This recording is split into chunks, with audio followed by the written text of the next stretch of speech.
Tigers baseball on Fox Sports Detroit is presented by Bell Tire.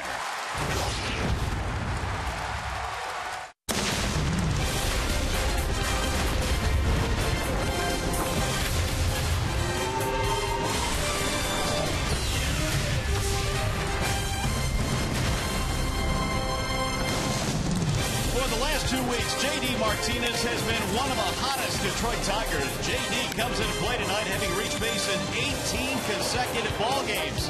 He's on pace for 39 home runs this year. Martinez hopes to remain red hot as we welcome into Comerica Park in downtown Detroit. Game 2 of this 4-game series featuring the Chicago White Sox and your Detroit Tigers. Hi again, everyone. Welcome to Tigers Baseball. Mario and Peppa alongside Jack Morris. Glad to have you with us for Game 2 in this series. How about J.D. Martinez, Jack? This guy's been absolutely red hot, and the Tigers need him to continue that pace. Yeah, he's on a roll right now, and he's seeing the ball. It's kind of one of those situations where a hitter sees the ball like it's a softball or maybe even a beach ball. He's squaring it up. He's making great contact and getting that arm extension that makes him so strong and such a good hitter. All right, Anibal Sanchez will take the mound tonight for the Tigers. His last 3 have been awfully good, and maybe one of the things we point to is the improved changeup. Well, it all revolves around his location and command of his fastball, but he's been getting ahead of hitters a lot better, and therefore he's able to throw more changeups when he's ahead. He's had a great changeup. He's actually lost a little velocity. He's taken off about 5 miles an hour off his changeup. That may be helping him also, but very good command in his last 3 starts, and it's been a huge, drastic turnaround. Well, in his last 3, a record of 3-0, an ERA of 1.14, and Mr. Sanchez hopes to continue that here tonight. After a short break, we'll send you back to the Coliseum Studios. Check in with Justin White. Coming up in this one, the White Sox may be struggling this year, but the season series is tied at 5 wins apiece. Tigers Sox, Game 2, next.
Tigers prepare to take on the Chicago White Sox game 2 in this 4-game series. The starting lineup tonight for the Sox presented by the Metro Detroit Chevy dealers. It'll be Eden, Ramirez, and Abreu at the top. Adam LaRoche, the DH, has been hot in his last 4.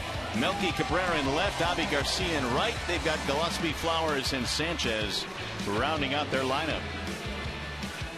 Anibal Sanchez presented tonight by Hanley Heating, Cooling, and Electrical. He's definitely pitched better in his last 3 games. He's kind of bringing that earned run average back to respectability. Yeah, 1.14 in his last 3. Sanchez hoping to continue that trend here tonight. Adam Eaton leads it off and looks at ball 1. Eaton had a big game yesterday, including a home run to lead off the ball game. The 1-0 is a strike called, and it goes 1-1. Yeah, his first at bat yesterday kind of just snapped a little something. I don't know. Alfredo Simon gave up a home run his first plate appearance, and before you know it, the Tigers were down. Sanchez with the 1-1 pitch outside. 2-1 on Eaton, who overall had a really good game. Had a single, a walk, a sack, plus the home run yesterday. More of what they were expecting, I think, when they signed him to that extension. The leadoff man. He's a guy that definitely needs to be on base. He's the table setter for the White Sox. He'll drill another one deep in the air to right field, and this one is going to go. On consecutive days, Adam Eaton has gone deep to start the ball game, and it's 1-0 Chicago. His 5th home run of the season. That is a career high for Adam Eaton. He's not your atypical home run hitter. He's already surpassed last year's total, like you said. Here's the home run against Sanchez. Here's the other thing. Sanchez now has allowed 16 home runs this year after allowing just 4 all of last year. So on consecutive days, Eaton gives the White Sox a 1-0 lead. Alexei Ramirez batting in the 2 spot tonight, and he looks at a ball low. 2-0. All right, you look at the history of the game, and there hasn't been that many leadoff hitters with home run power. You know, the one that comes to my mind is probably the best ever was Ricky Henderson. Yeah, agreed. It gives that extra little dimension to that leadoff spot. Usually guys like that can steal a ton of bases. Eaton can run, but providing some more power this year. So a very quick visit to the mound from Ryan Holiday. He's gone to 3-0 on Alexei Ramirez. And this is something we have to watch out of Anibal, is how he works the counts. Is he pitching ahead in the count? He can expand the zone when he's ahead, but if he's always pitching behind, makes those hitters a lot better.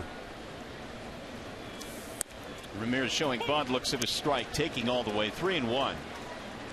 Alexei did not start the ball game yesterday. Did come on as a pinch hitter in the 8th and doubled. He finished 1 for 2.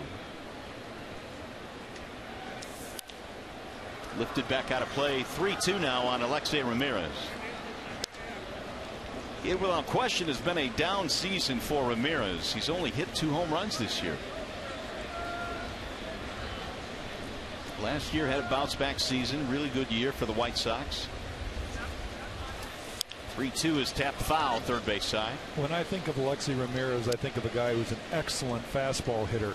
He always goes to the plate. He's always hunting that fastball. You cannot trick him by throwing fastballs. But he's always been a lot easier to get out on breaking balls because he will have that same swing, that fastball swing on a lot of his breaking balls. Just got a piece of that one to stay alive. 3-2 on Ramirez.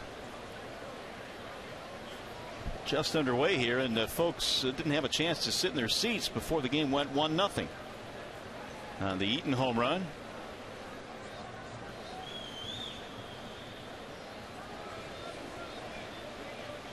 Sanchez again ready with the 3-2, and he lost in ball 4. So the first 2 reach here for the White Sox. Let's check out the Tigers defensive alignment today, presented by Beaumont Health Systems. And for the Tigers in the outfield, Rajay Davis in center, flanked by Martinez and Cespedes. Castellanos has improved defensively at third base. He's joined by Iglesias, Kinsler, and Cabrera on the right side. Holiday and Sanchez, your battery tonight. Well, with two left-handed pitchers for the White Sox and Rodon and Quintana tonight, Anthony Gose will sit and Rajai Davis gets a chance to play center field. Well, Sanchez now will face Jose Abreu, who was held hitless in the opener yesterday. He did have a walk. And Ramirez draws another throw. He'll run a little bit. He has 8 stolen bases this year in 10 tries. And right now Sanchez looking for the ground ball to get himself a double play.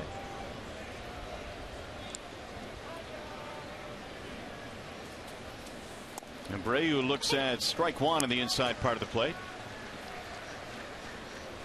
Seemed like yesterday Abreu had trouble picking up the ball from Simon. He had a couple of strikeouts early in the game. I was going to say he may have had a game he will never have again. He struck out 4 times, and you don't see that out of this guy. He's too good a hitter to have that kind of day, but shows that baseball's not easy and everybody goes through it at times. 0-2 on Abreu. He has hit 12 home runs this year. He has knocked in 40, coming off the spectacular rookie season he had last year. Adam LaRoche waiting on deck.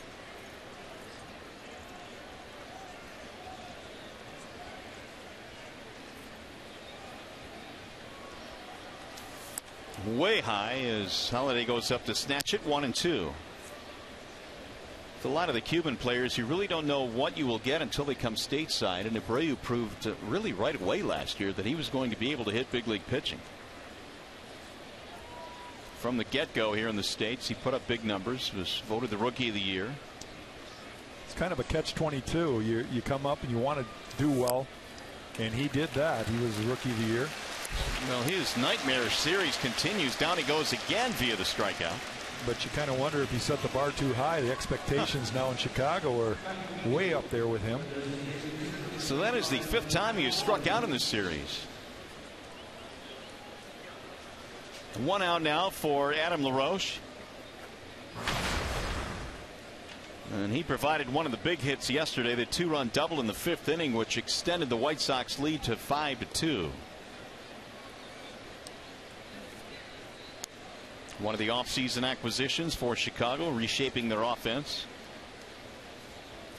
Paul Konerko was in a Chicago uniform for so many years. Of course, he has moved on and retired. Here's a strike on LaRoche, who is known as a very good defensive first baseman, but they have Abreu on this team, so it's been Abreu that's been getting most of the reps at first.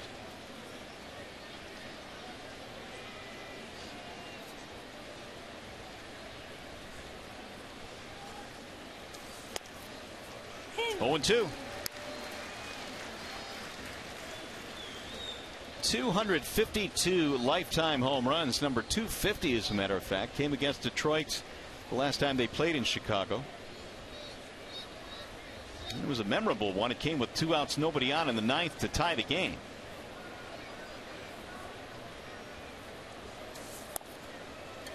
Sanchez missing. 1 ball, 2 strikes on LaRoche. Waiting on deck, Melky Cabrera. Tiger outfield defense got him shaded a little bit towards right field. Cespedes given a lot of room in the left field corner. Typically, with nobody on base, they have the shift on. Yeah, they're the really severe shift against LaRoche. Well, that's how they play him right now. They've got the shortstop swung around toward the first base side of second.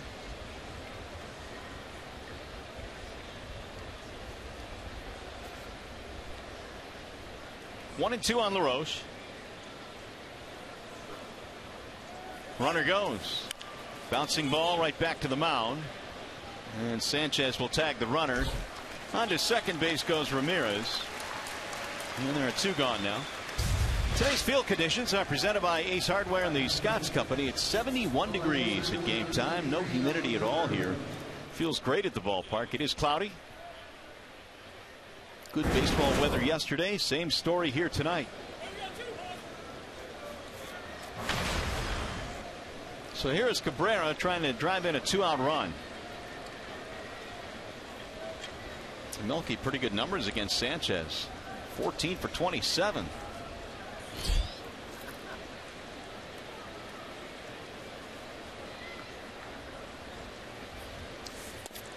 Ball one.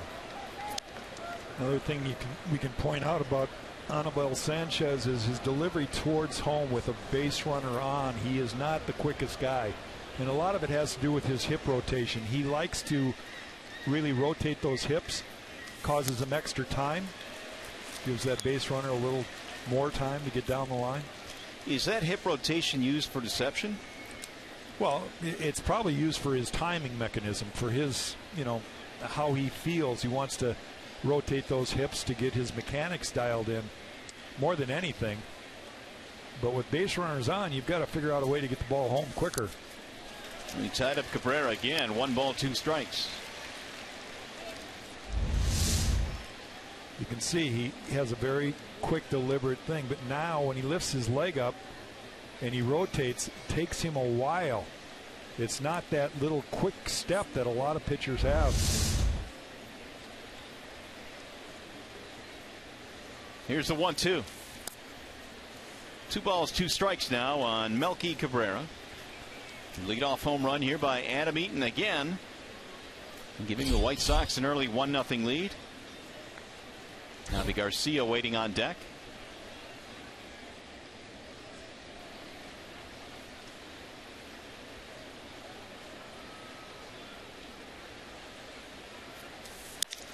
Soft line drive caught by the second baseman Kinsler, and that will end the inning. So minimal damage done. The home run by Adam Eaton gets us started for the White Sox. 1-0 as we go to the bottom of the first.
Bottom of the first inning, 1-0 in favor of the White Sox. The Tigers starting lineup presented tonight by the Southeast Michigan Ford dealers. And for Detroit, it'll be Davis, Kinsler, and Cabrera in the top 3 spots. Martinez, Cespedes, and then J.D. Martinez, who's been red hot. Castellanos, Holiday, and Iglesias rounded out for the Tigers here this evening. They are facing the left-handed offerings of Jose Quintana. Jose Quintana's just had a tough luck season so far. He's got one of the poorest run supports per 9 of any pitcher in baseball right now, and he's pitched a lot better than those numbers. Decent ERA, tough record, like I said, hasn't got a lot of runs to work with. So here is Davis, the first of 9 right-handed batters in the lineup today. No lefties for Brad Ausmus. And Quintana pretty good against left-handed hitters. And Rajay looks at a strike. And Rajay, when he is a leadoff hitter, he's got a little pop in his bat. He's the kind of guy that can leave the yard. I just got a text from a former Tiger great, Willie Horton, to remind me that there was one in his generation, Bobby Bonds. Oh, Bobby Bonds, of course. And I can't disagree at all, right? No, not at all. Look at his numbers. 1 ball, 1 strike. Bouncer back up the middle. Ramirez, nice spin move, and he throws him out. Good, strong, accurate throw as well. Here's the defensive alignment for the White Sox, brought to you by Tim Hortons. First we'll take a look at that replay by Ramirez. Okay, now the defense. I promised it, so here it comes. All right. Well, you saw Alexi make a really good play there at short. Sanchez, double playmate. Gillespie and Abreu at the corners. Quintana, Flowers, your battery. In the outfield, left to right, Cabrera, Eaton, and Garcia. And other than third base and second base, Robin Ventura has pretty much used those guys at those positions all year long. Here is Kinsler, who looks at a strike. 257 right now for Ian. Hit his second home run of the season yesterday. That'll miss low, and the count goes 1-1. Kinsler has been a guy that has been good for double digits in homers throughout his career. 17 last season, but well short of that pace this year.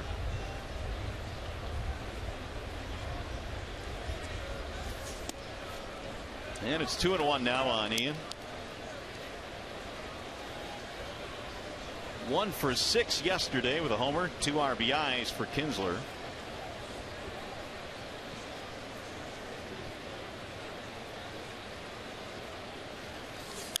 Right back up the middle into center field. A solid single for Ian.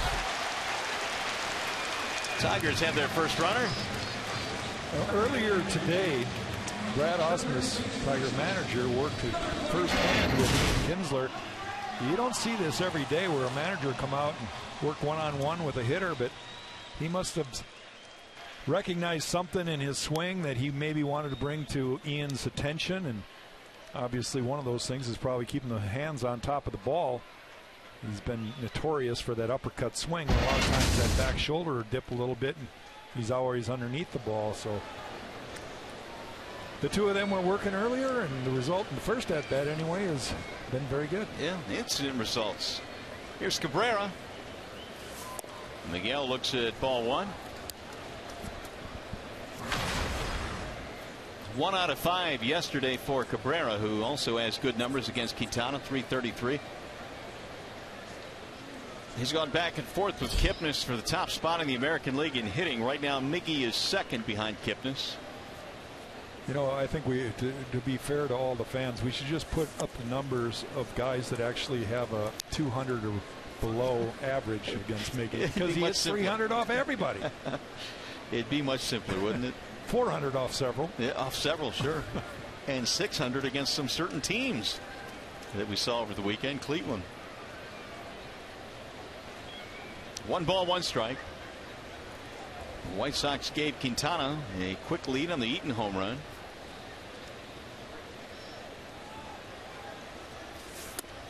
He stayed away, 2-1. Quintana also has a little bit of a hesitation in his delivery to the plate. The advantage that Quintana has is he's left-handed, and that's a huge advantage, especially with a runner on first base. You can freeze that runner at times. They either have one choice: go on first move or read when they know you're going to the plate, and sometimes that's all it takes. You saw the short stride there. Boy, Miggy again goes to right field. That one's going to find a gap and go to the wall. This might score the run. Kinsler around third. He will come in to score. Miguel has a double, and we are tied at 1.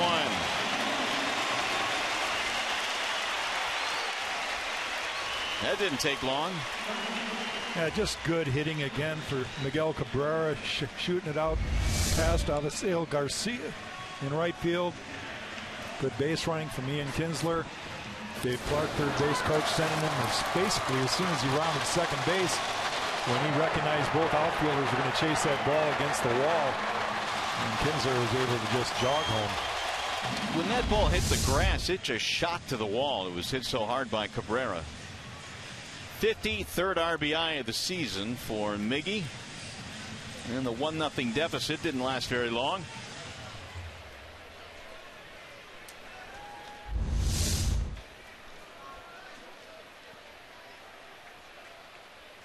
Look at that ball scoot.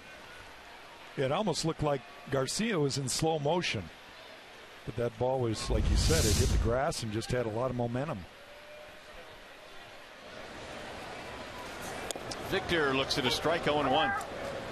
Well, the first inning has been an issue for the White Sox. They've now allowed 62 runs in the first inning. And that's the most in the major leagues.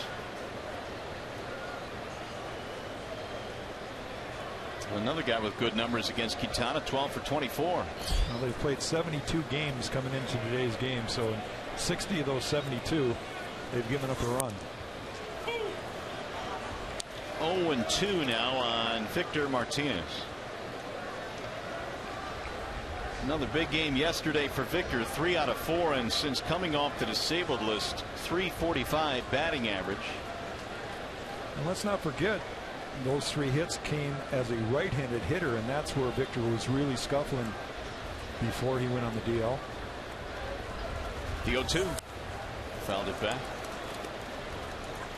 Well, there's always, Jack, I would think, that period of you're a little cautious when a guy first comes off the disabled list, especially with the knee surgery that Victor had and how much he struggled early in the year with that knee. But at least in the first week or so since coming back, he's looked pretty strong. For me, the great indicator was how well he ran, and he got a double yesterday, kind of pushed himself as he rounded first base, had to stretch it out a little bit, and no harmful results from that today. Quintana stays outside, 1-2.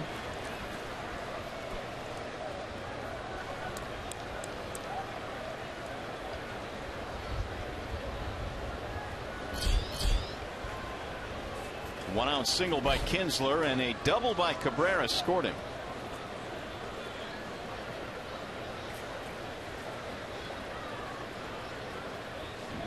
Here's the 1-2.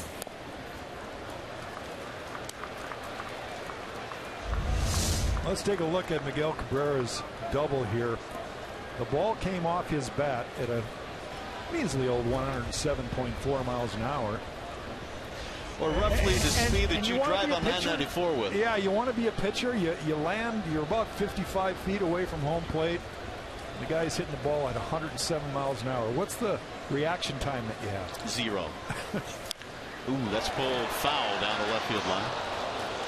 Now, I know there's some statistician somewhere that probably through mathematics can figure out the longest home run ever hit and then calculate how fast that ball was going when it left his bat. I mean, that's way over my head. Yeah, and mine. But I would like to know that number just because put it in comparison to that last hit. Well, didn't Mickey Mantle once hit a ball over 500 feet? So that thing probably had some speed off the bat. 2-2.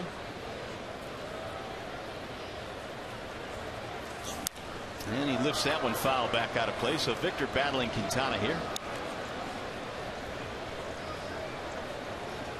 Martinez is average up to 243. The Tigers have got the equalizer for Sanchez, who surrendered the leadoff home run to Eaton.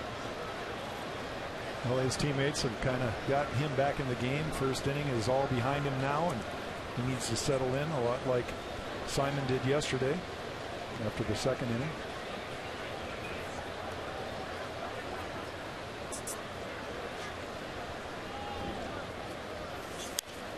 Another one back out of play, and Victor doing what he does the best, doesn't he? Grinding out an at bat, just wasting those borderline pitches, able to foul them off and stay alive.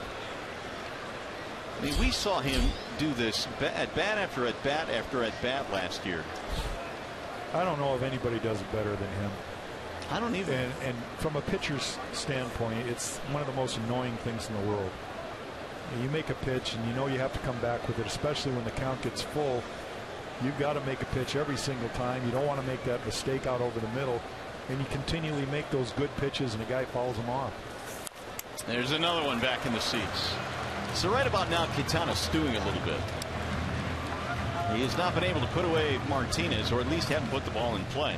See, this is where if there wasn't a runner at second base and you had 2 outs, just go ahead and maybe brush one against the inside of his pant leg or something, and that way you don't have to worry about it. Well, this will be the 10th pitch coming up in this at bat. 1/10 of the pitches you're allowed to throw.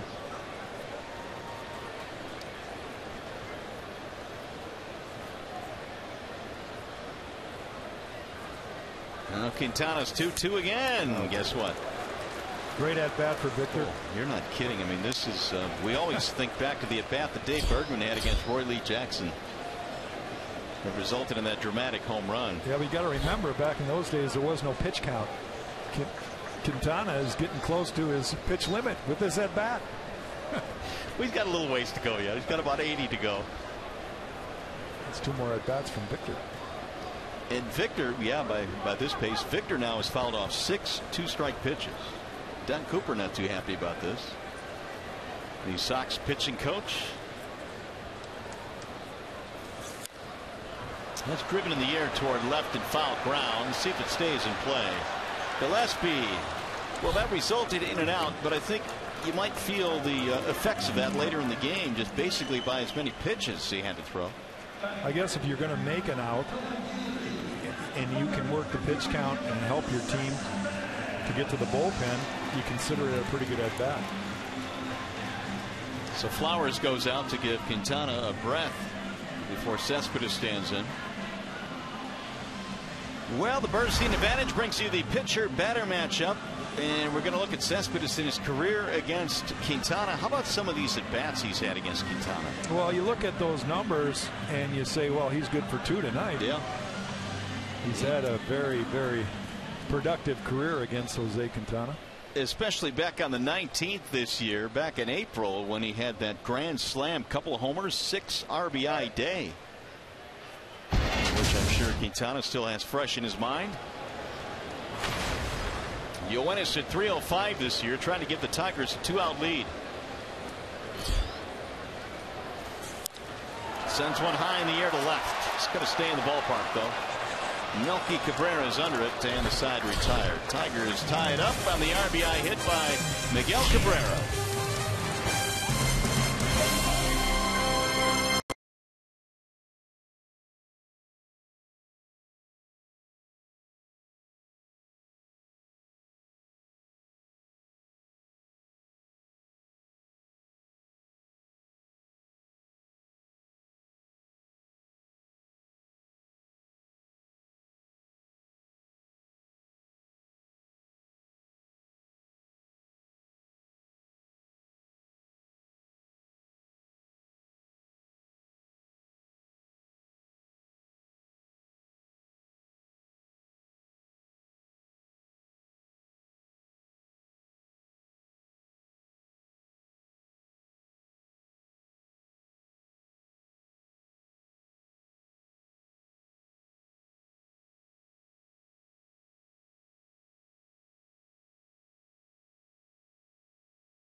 About Anibal Sanchez, Jack, and how much better he has been with the changeup in his last 3 starts. Yeah, if you look at all the changeups he's thrown in all his starts in the last 3, the numbers drastically improved, especially in the ground ball department.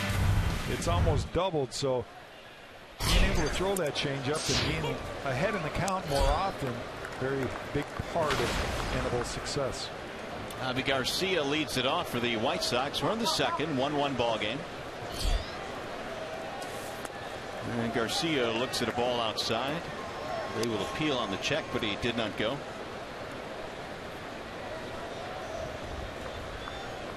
.262 this year for Garcia. 1-2 the count.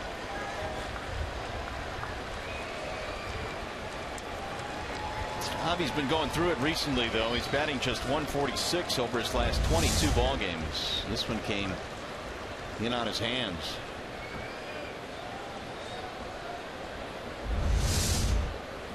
Now the 1-2. Right back up the middle into center. Garcia has a leadoff single in the second. Leadoff man on the first 2 innings for Chicago. Well, that pattern has to change. It's not going to be an easy night by any means. You get that leadoff man on, you immediately have to go to your stretch. You just never seem to be as comfortable as a starter working out of the stretch as you do out of the windup. Here's Connor Gillespie. He has made all of his starts this year against right-handed pitching. This is his 45th start.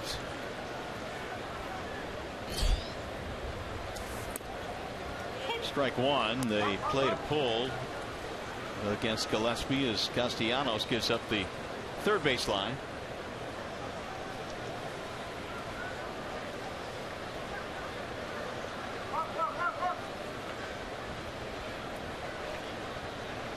Gillespie in the ball game yesterday was 0 for 3. Runner goes. Swing and a miss. Thrown on to second. Going to be late. Well, that was all of a Sanchez right there. Didn't give his catcher Brian Holiday much of a chance at all. Javi Garcia got a great jump. You can see almost a walking lead, and he's going full blast in about 3 strides.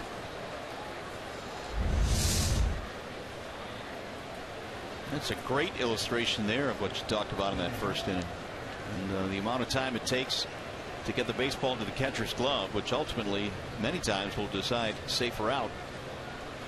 Here's the 0-2. Swing and a miss. Gillespie is gone. Second strikeout for Sanchez.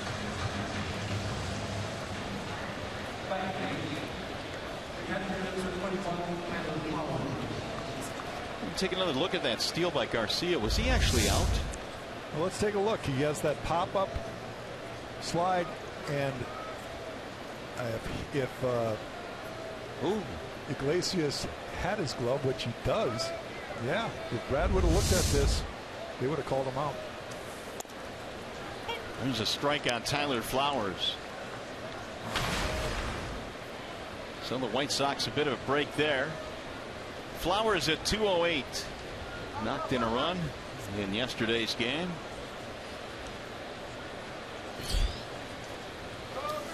Swing and a miss. 0-2.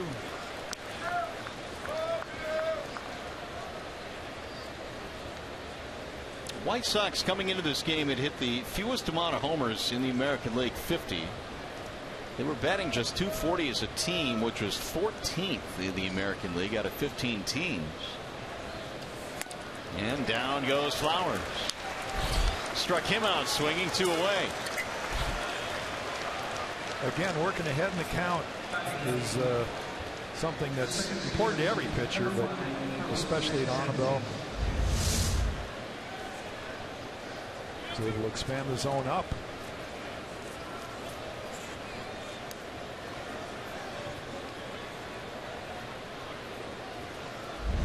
Here is Carlos Sanchez, who delivered the key blow last night in the 10th inning. It was a 3-run triple, which turned out to be the game winner. And Sanchez entered yesterday's ball game hitting just a .159.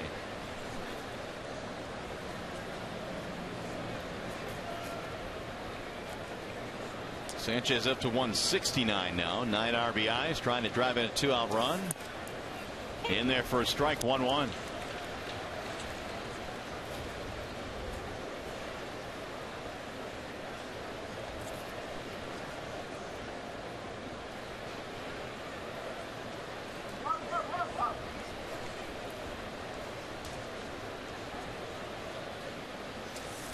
Sanchez, little pop-up, back a short in the shallow center, and Rajay coming in to make the catch. Nothing comes of a leadoff single in the stolen base. We go to the bottom of the second.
red hot. In fact, on Wednesday night he homered, or Wednesday I should say, in Cleveland.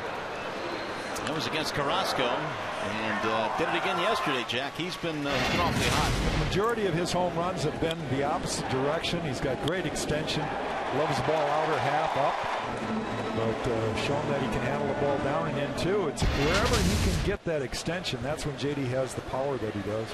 Been on base in 18 consecutive ball games.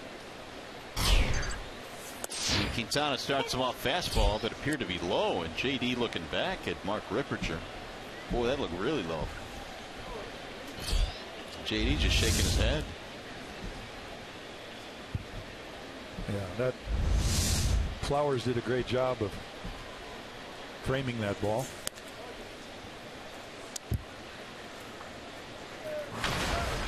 Martinez 18 home runs. That puts him on pace now for 39 this year.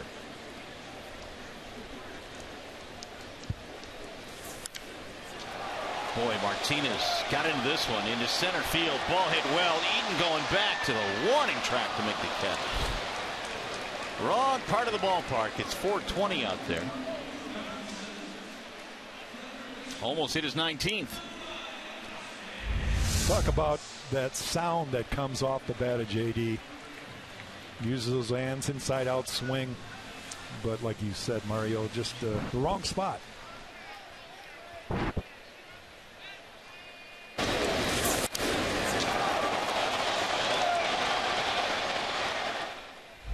JD knew it, center field, so that one got swallowed up. Strike one to Castellanos. Seeing signs that Nick is starting to bust out of it a little bit now. Had a double and a triple in yesterday's game. 0-2.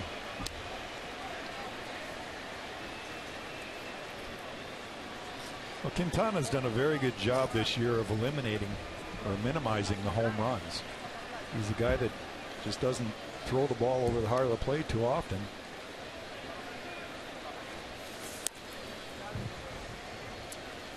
Well, you were talking about his lack of run support, the second worst run support among American League starters.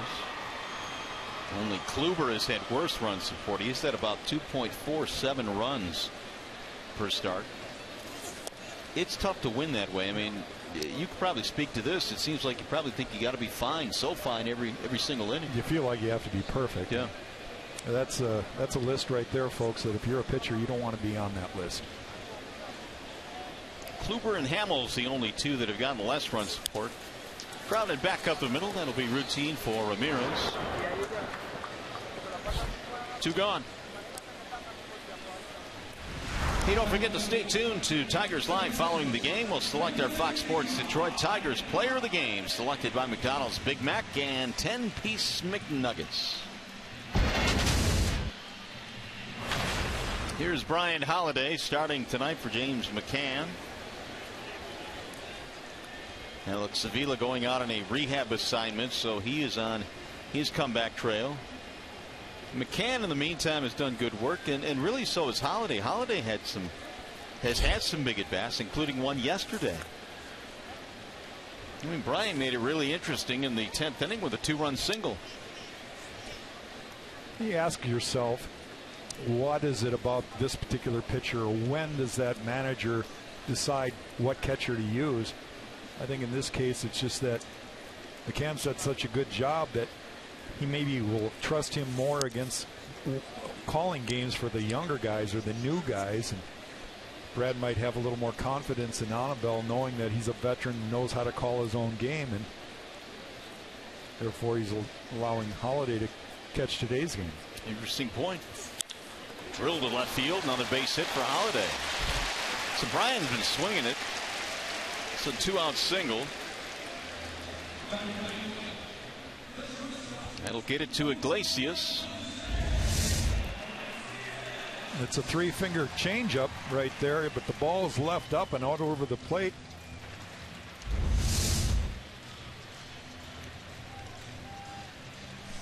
Of course, Brad caught a long time in the big leagues and probably has a pretty good feel for which way he wants to go on a nightly basis with his 2 young catchers.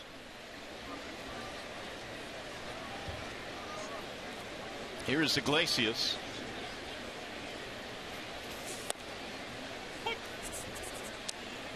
Three out of 4 in the ball game yesterday. That has pumped his average up to .330. Numbers, when you combine them with his defense this year, certainly make him all-star worthy.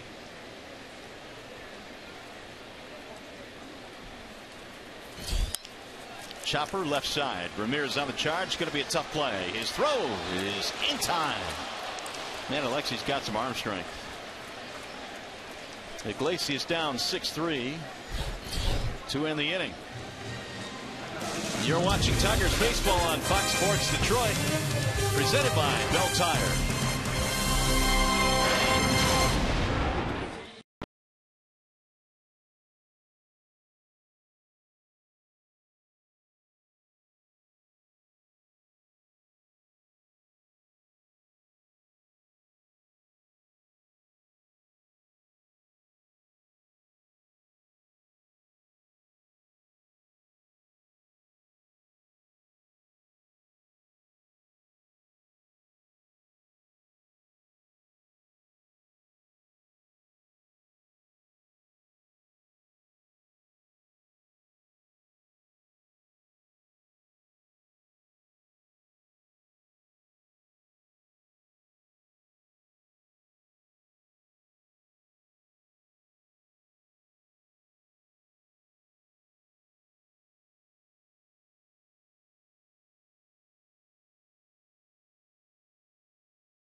Anibal Sanchez back to the hill as we go to the top of the third tonight. Game 2 in this series. The White Sox and the Tigers tied at 1 run apiece.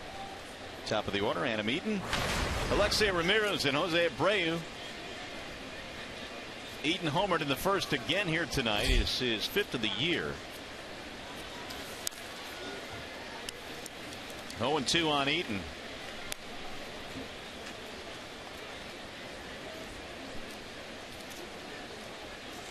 Tigers are not allowed a leadoff home run in back-to-back games since when? A few years ago. 2012. Mike Trout did it.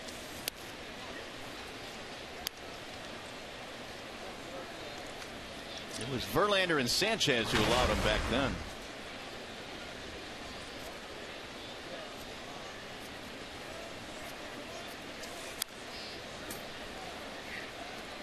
In fact, Eaton became just the 2nd player to lead off back-to-back games with home runs this year. Shin-Soo Choo did it against KC back in May.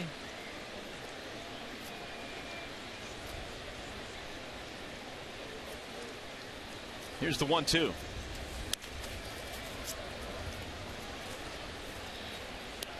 Eaton broke his bat apparently.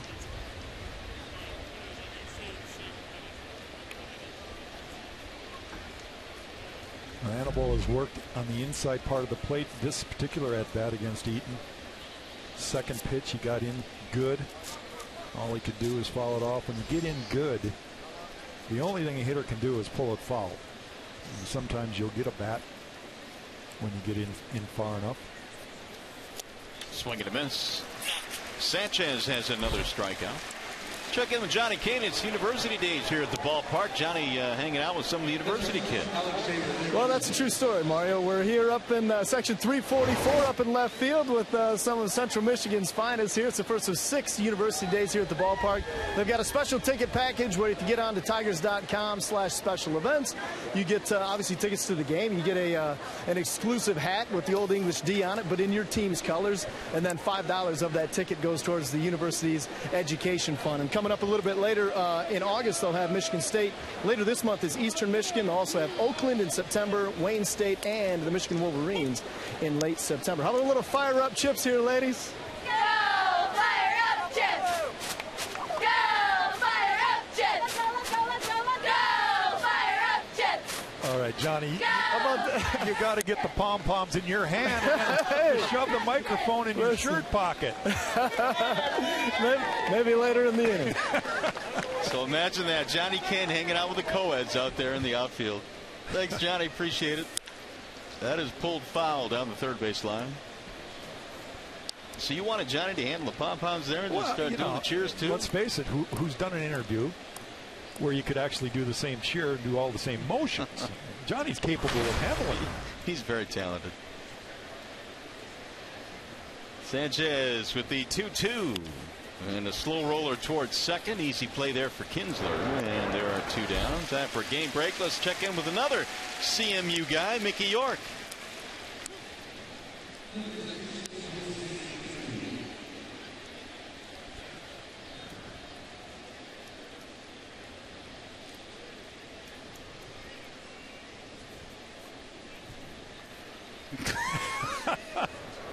How did I know that was coming? 2 outs for Abreu. And a ball high to Abreu. 5 strikeouts in the first 2 games for Abreu in this series. But he can strike at any moment. He's batting .290 right now. Driven deep into left center field. Rajay going back. He is looking up, and that ball is going to go into the bushes. It's gone. Quick strike indeed for Jose Abreu, who is struggling in this series, but that was a bomb. Well, you couldn't have called it any better than that. One swing of the bat, not only a game changer, but maybe a series changer for Abreu himself. Just really been scuffling. That ball, not a bad pitch, down and away. When you're big and strong like Jose Abreu is, even center field can't hold you here. Well, the home runs continue to plague Sanchez. That is 17 allowed this year. Little chopper hit right into the shift. Castellanos had it. And that's going to be it for LaRoche. And the White Sox, they grab the lead, though. And the home run by Abreu.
in the future game this year, futures game I should say, in Cincinnati. Jimenez having a really good year.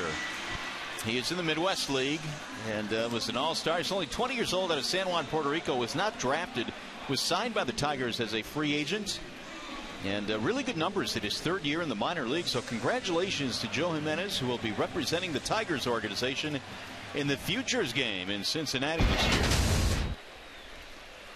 Certainly going to be a big moment in that young man's career. No doubt. You're amongst the elite. I know they have all-star games in the minor leagues, but futures games are a little more important. Here's Rajai Davis. So Quintana again has a 1-run lead to work with.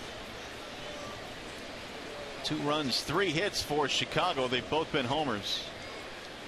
And 1 run, 3 hits for the Tigers. Rajai drills one to center field. Eaton is on the move, leaping to make the catch, and he tumbles in center. Oh my. You probably can't hit a ball harder than that. You know, that's the kind of play you greet your outfielder in the dugout afterwards. Just say, you know, you're not very pretty, but you got the job done. Way to go.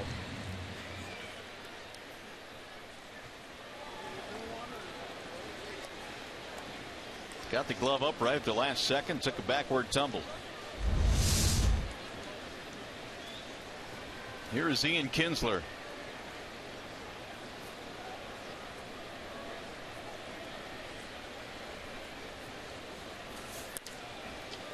A little bit outside to Kinsler, 1-0.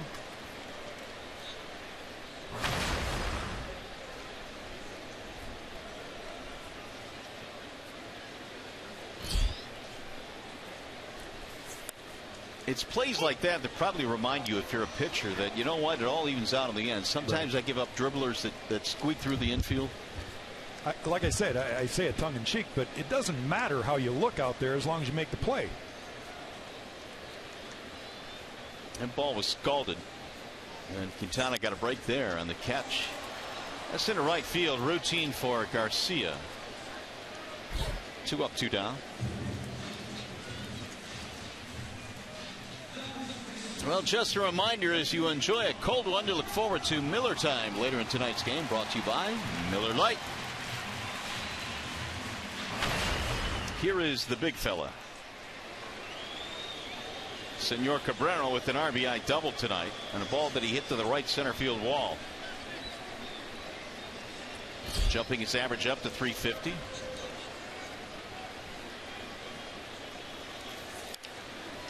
He'll sky that one toward right, but foul.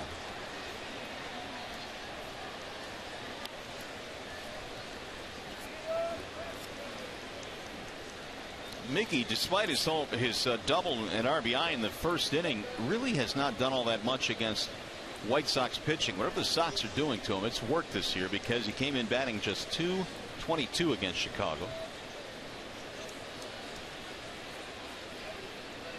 Subject to change with each at bat, though.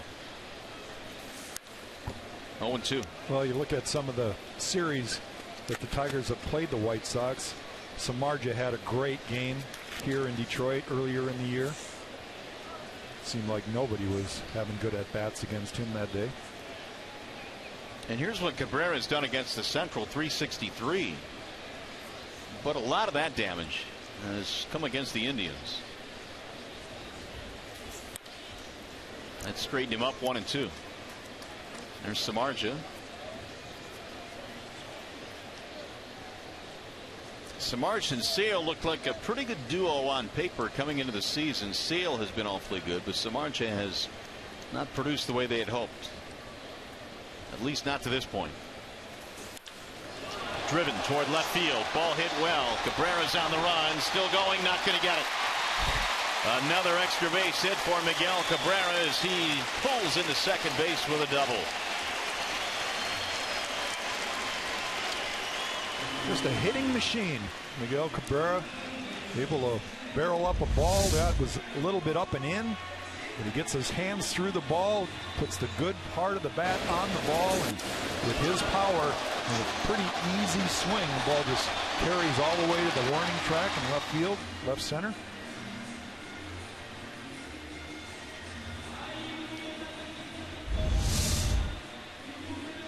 So the Tigers get the tying run in scoring position with 2 outs, and here comes the guy that just gave Quintana fits in the first inning. Victor Martinez.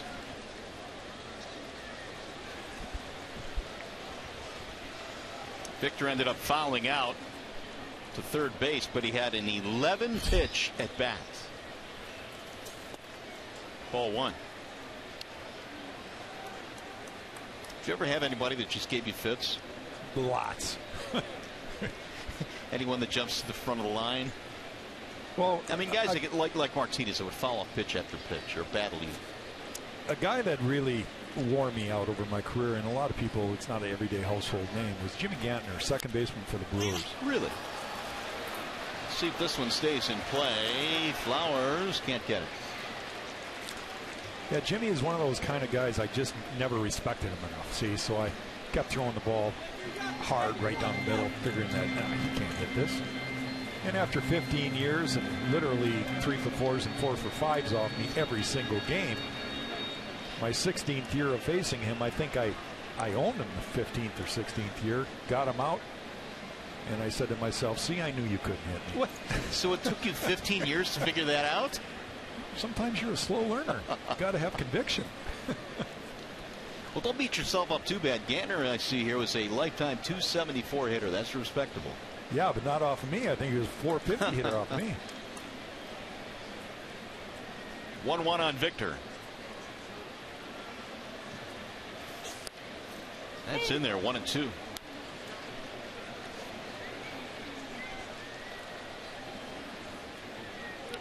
But you bring up another point with this conversation about interleague play and the fact that teams are playing 19 games against their own division. If you're a pitcher in the American League Central and you got to face Miguel Cabrera on more at bats during the course of the summer than, let's just say, somebody on a team in the other division, your life's going to be a little tougher. Oh, there's no doubt. And not only Cabrera, who of course is, among the best, if not the best hitter in the game, but some of these other guys like Victor Martinez. Well, in Victor's case, it might be even more challenging because of the fact that he grinds out at bats. Right. Every single time. And there's another foul. He's the human souvenir maker, Martinez, who just deposits balls after balls after balls in the seats.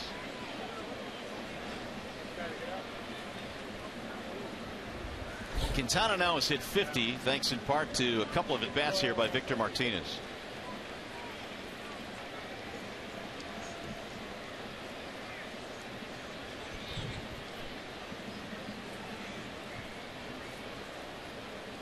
Trying to drive in Cabrera here with 2 outs. We're in the third. Swing and a miss, and this time Quintana wins the battle. No runs, a double is stranded. 3 in the books at Comerica.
Sanchez allowing a couple of home run balls in this game. Solo shots for Abreu and Eaton. And now for the Sox in the 4th inning, Melky Cabrera leads it off against Anibal. Strike one called on Cabrera. Soft line drive to the second baseman in his first at bat. 0 for 1.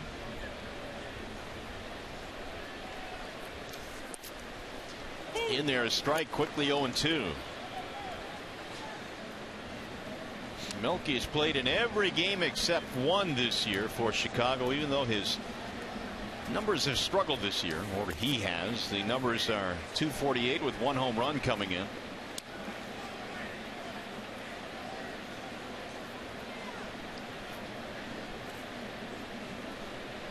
Pretty much straight up defensively against Cabrera. Sanchez with the 1-2. 2 balls, 2 strikes.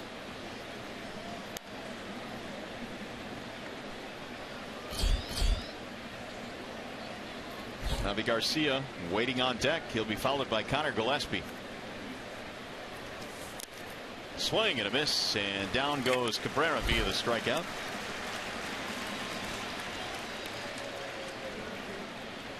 Interesting graphic right here for Anibal. When he's ahead in the count, hitters are hitting way less than when he's behind in the count, and that's huge significance. You can see on the bottom there it says after 0-1 count they're hitting 200 off him. Well, that says a lot, and the importance of getting ahead in the count. He's been 8 of 14 on first pitch strikes. Swing and a miss by Garcia. Sanchez now with 5 strikeouts. I mean, we often say that the difference between 1-0 and 0-1 is about 100 points in the batting average, and which is crazy. It is. It's absolutely crazy, but it puts a hitter in a hole. Now it's 0-2. I think the guys that have more success behind in the count are guys that have the power pitches, the swing and miss pitches. They can afford to make more mistakes, and that may be in part why scouts are looking for young pitchers that are throwing 100 miles an hour in high school and college. Now the 0-2.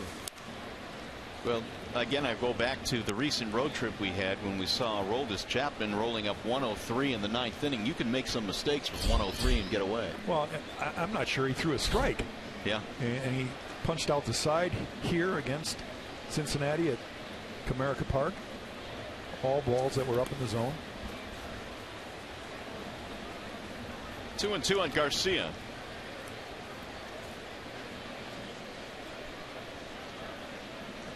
Sanchez has not had a 1-2-3 inning yet.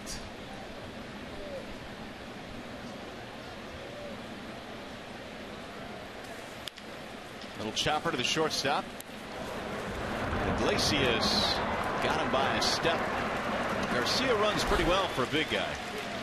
Anibal got away with one right there. That breaking ball was left up in the zone, but he took enough off of it that Garcia was kind of fooled out in front, more like a changeup, and he just hopped it over to Jose Iglesias. See the location of this way up.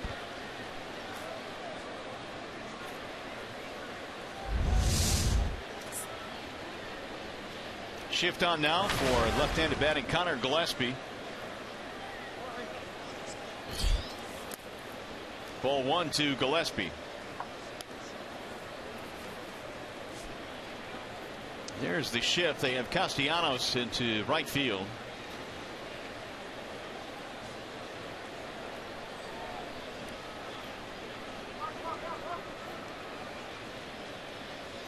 Now Sanchez with the 1-0. 2-0 the count. Take a look at the hits by direction for Connor Gillespie. Majority of them to center or right field. That's why they have the shift employed to the right side. But for the most part, Anibal Sanchez is trying to play to the shift, throw him in. Didn't mean to ask Matt Martin about this, the Tigers defensive coordinator, what the threshold is. In other words, what is the percentage of hits that go up the middle and to say right field before you will shift a guy that way? There's got to be some kind of threshold that each club has when they consider a guy, all right, this is a dead pull hitter here. Those numbers right there on Gillespie showed that he will go up the middle and to right quite a bit, a high percentage of the time. He has gone ahead of the count here, 3-0. And he has taken a 4-pitch walk. So it's another base runner for Chicago. Well, Sunday, July 5th, the Tigers play the Blue Jays at 1:08. It's on the field photo day. Prior to the game, fans will take photos of their favorite Tiger players. For tickets, call 866-66-TIGER. Bring your camera. For these days, all you need is your cell phone. Here's Tyler Flowers now with 2 outs.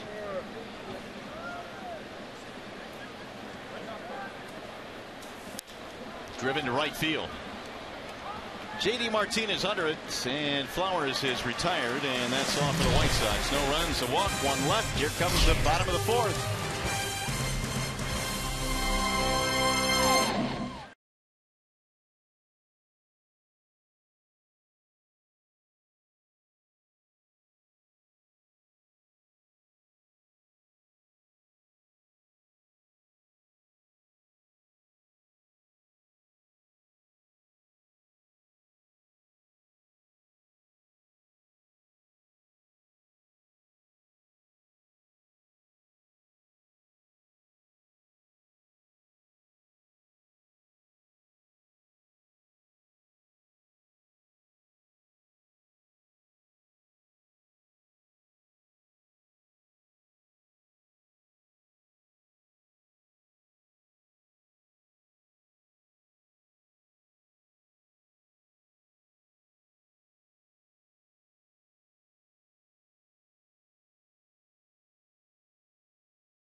Raise our expectations of what a bank can be when it's time. Come to Comerica. Ram, come discover great deals during the Ram Drive and Discover event. And by Kraft Shreds and Chunks, make something amazing. Cloudy and overcast tonight at the ballpark. Pleasant night nonetheless. And right now the White Sox holding on to a 2-1 advantage over the Tigers. We go to the bottom of the 4th inning. A couple of home runs for the White Sox have given them the lead. The Tigers run scoring on a double by Miguel Cabrera to drive one in.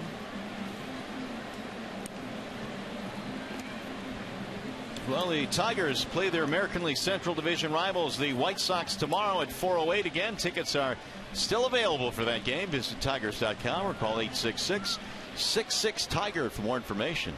Got a great crowd here on hand tonight. Friday night in the Motor City. Yep. Might as well spend it at the ballpark. If history is any indicator of what's to come, Quintana's going to have to shut down the Tigers the rest of the way in order to get a win. He averages a little over 2 runs per game. So if he gives up 3, which is 2 more for Detroit, he's on the hook for another. That's a good point. 2.47 runs of support for Quintana. I mean, he's, I guess, used to it by now. Doesn't make it easier. The 0-1 pitch to Cespedes. Grounded left side. Nice hop for Gillespie.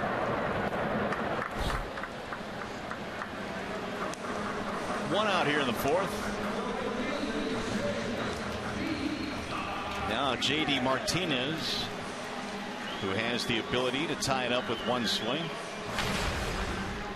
J.D. drilled one his last time up to straightaway center for a long out.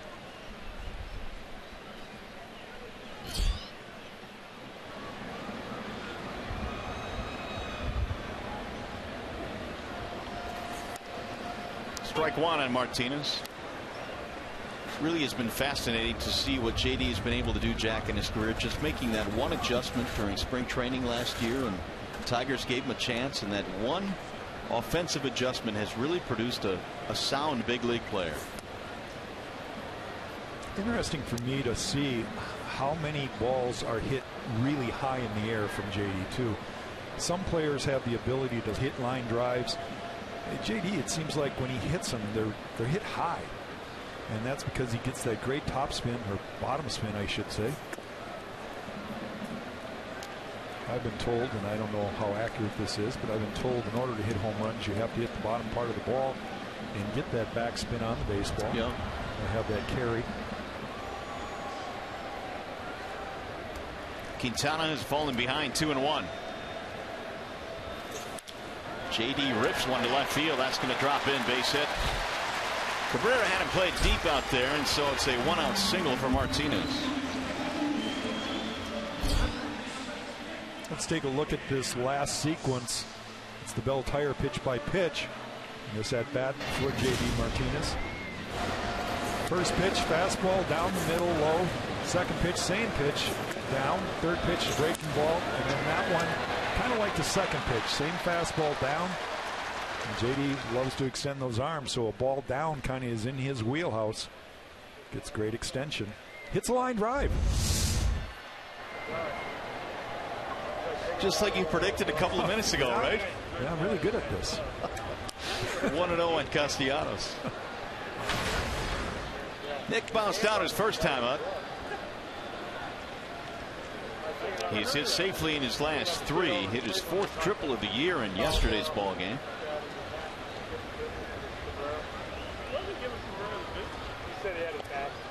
JD draws the throw.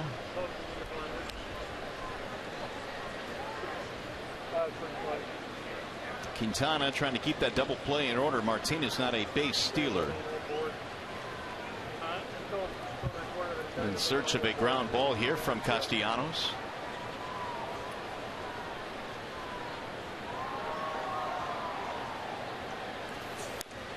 That's in for a strike. 1-1. They're bunching the outfield towards the middle of the ballpark against Nick here. Very generous room in both lines, especially left field. Melky Cabrera almost playing in left center, which would lead me to think that Quintana's going to stay away. And he does, but he missed outside. 2-1. Quintana's last start against Texas, well, a typical Quintana start. He went 7 innings, gave up 5 hits, just 2 runs, and he got a no decision. Good day for him. Yeah, it's a really good day. They had a walk-off home run late in that game to make the White Sox a winner, but Quintana had departed by then.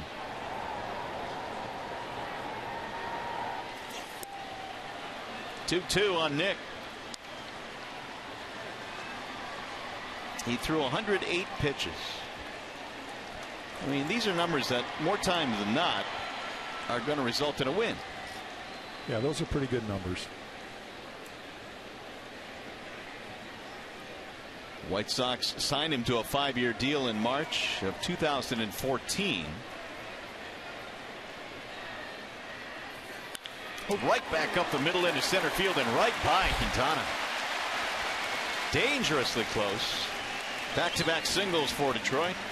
Just real good hitting for Nick Castellanos right there. You're taught to keep your hands back. A changeup out over the middle of the plate. And what you're taught to do is drive it right back up the middle. His lower body went out a little bit early, but he kept his hands back and just shoots it right up.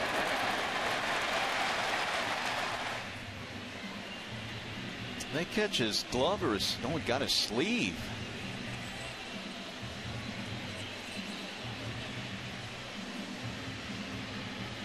Nice job of short stride, getting that leg down and then holding those hands back until that ball crosses the front of the plate. So an opportunity now for the bottom of the Tigers lineup. Here is number 8 hitter Brian Holiday. Tigers now have 6 hits compared to just 3 for the White Sox.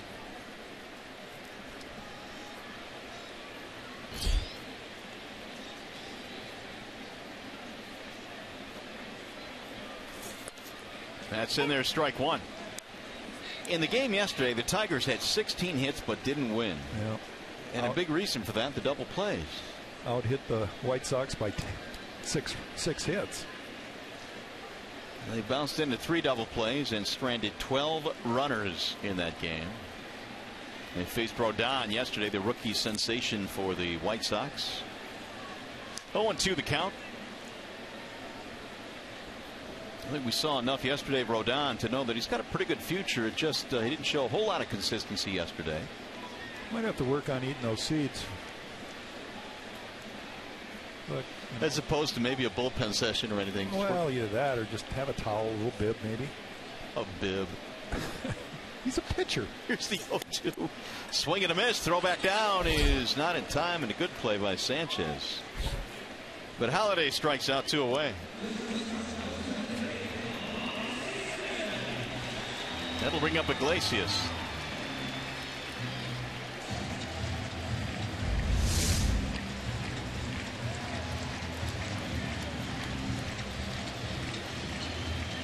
Tyler Flowers trying to catch element of surprise for Castellanos at second base.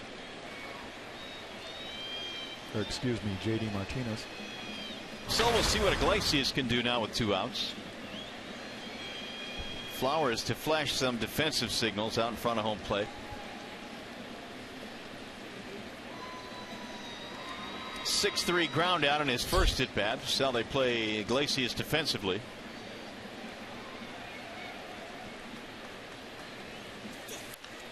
Grounded foul, 0-1.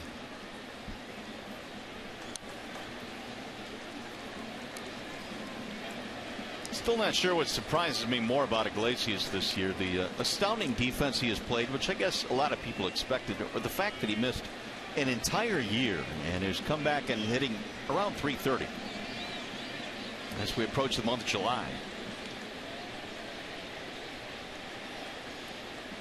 The 0-1. Ripped right off the glove of the third baseman Gillespie. He'll try and score the run. JD coming home. The throw not in time. RBI base hit for Jose Iglesias.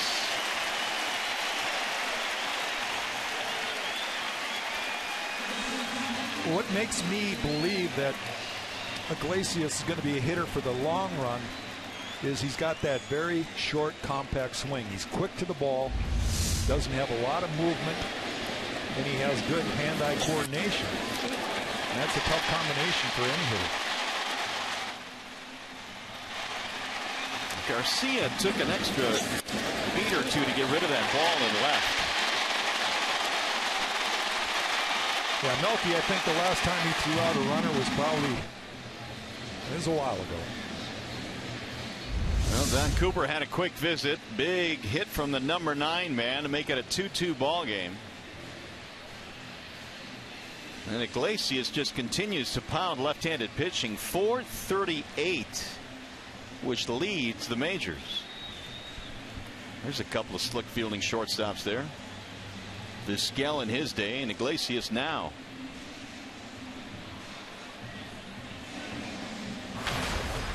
So here is Rajai Davis.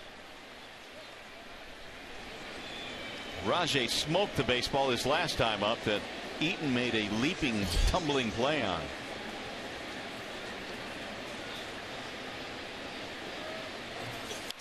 Ground ball to short. Ramirez will flip to second for the force. And the inning is over. Tigers tied up, though, thanks to Jose Iglesias.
brought to you by the Sam Bernstein Law Firm, official legal services sponsor of Fox Sports Detroit.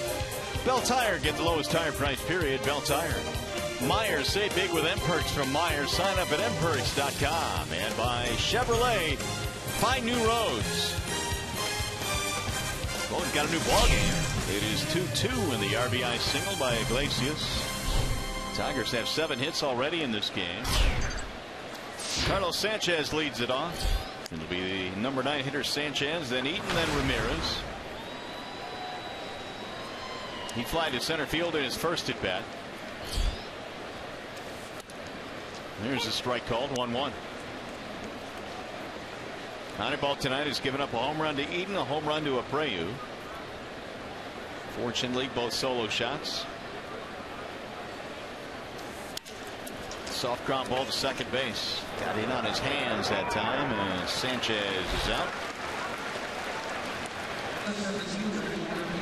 One away here in the 5th.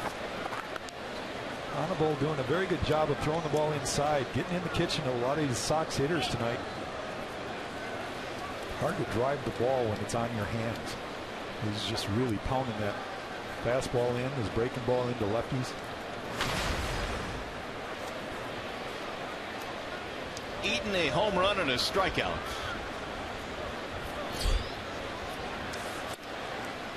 Oh, 0-1.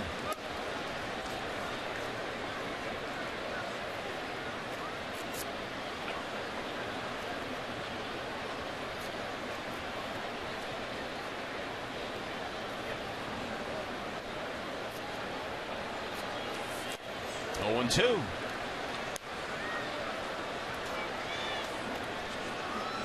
Here's our high-speed pitch brought to you by Xfinity. You look at the differential between his fastball and his changeup. Almost 20 miles an hour difference.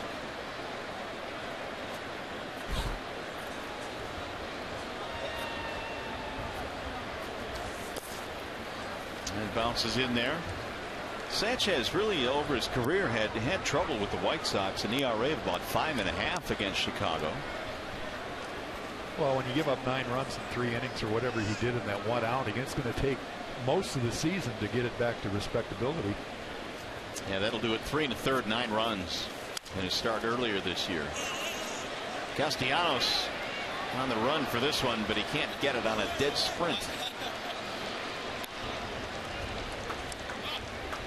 A little bit winded. 1-2 the count.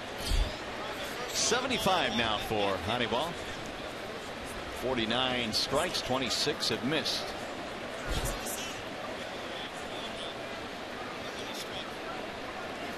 He's yet to have a 1-2-3 inning, and that helps produce that higher pitch count.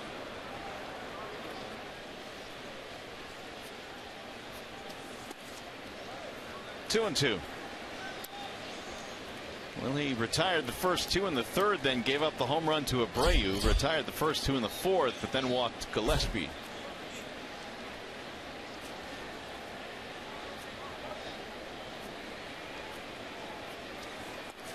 Got him, strike 3 on the outside corner, and Eaton didn't like it, but he's out of there. 6 in the strikeout column now for Sanchez. Another breaking ball. You can see the spin coming out of his hand. He catches the outside corner. Ball appeared that it could have been borderline up. But we talked about it yesterday. The fact that umpires seem to always be right. And at least they have the final say. Well, they have the final say. It's true. That much we do know. 1 strikeout, Alexi Ramirez. Another chance for Honeyball now to have a quick 1-2-3 inning.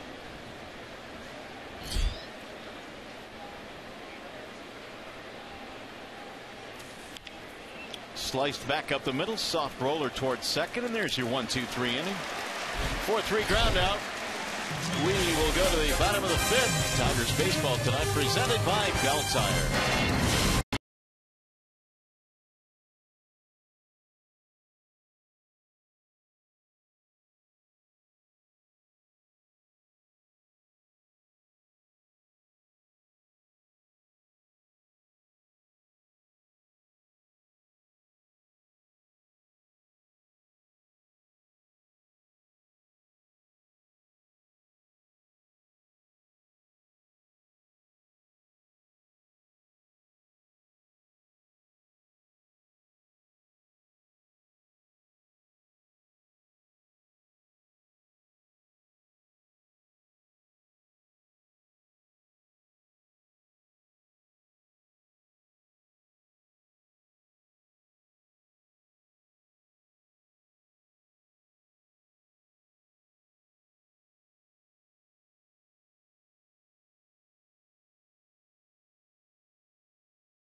Adam Eaton does it again, back-to-back games, sending a home run to right. And Miguel Cabrera shoots a double that gets past Aviseo Garcia. That scores Kinsler. And Jose Abreu finally runs into one all the way to the left center corner. And then Jose Iglesias picks up the Tigers' second run, driving in JD Martinez.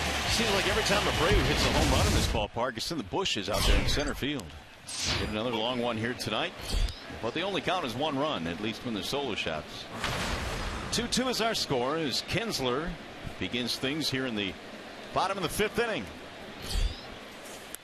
Ian looks at a ball outside, and the count evens now 1-1. Kinsler, then Cabrera, then Victor Martinez. 2, 3, and 4 for the Tigers.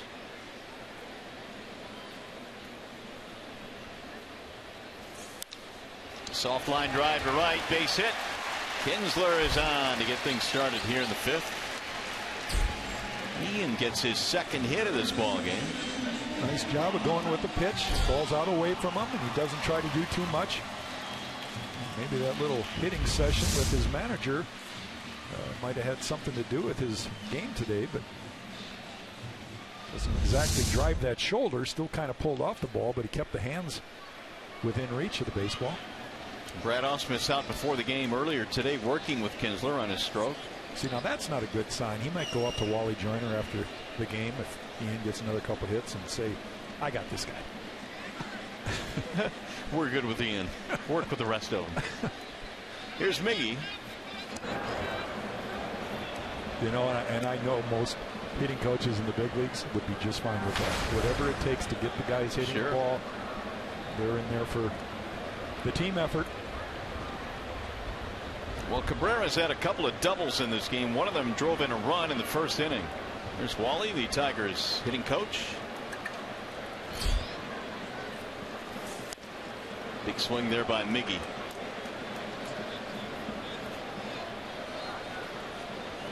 Cabrera tonight putting together his first multi-double game of this season. It's almost hard to believe, isn't it? It is kind of hard. I mean, we're just about to the month of July. 15 on the season now for Miggy to go with his 15 homers.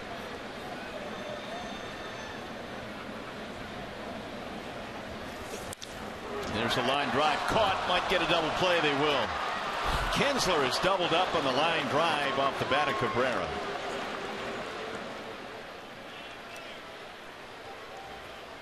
Two outs. Well, Ian Kinsler kind of between a rock and a hard place there. You see the ball come off his bat in a line drive. You're taught to freeze until it clears the infield, but your instincts tell you to get a good jump. Maybe you can go first to third, or possibly even score if it's a similar hit to that gap like the double that he had in the first inning. But he gets caught that time. Meanwhile, Cabrera hits another bullet the opposite way. That one, though, caught on a leap by Sanchez. Base is empty now, and here's Martinez. Victor shoots one to left. Wasn't waiting around this time. It's a two-out single. Quintana's kind of relieved. Yeah, he just one pitch. It's like, go ahead, take your base. And 11 pitches his first at bat, 6 in Victor's second at bat, and he jumps on the first pitch his third at bat. He'll take on Cespedes now, who earlier this year hit a grand slam against Quintana here at Comerica. 0 for 2 tonight, though.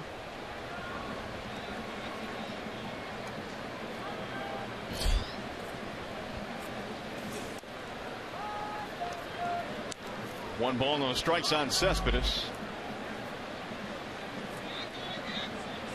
Cespedes has been one of the better doubles hitters this year in the American League. 22 of them.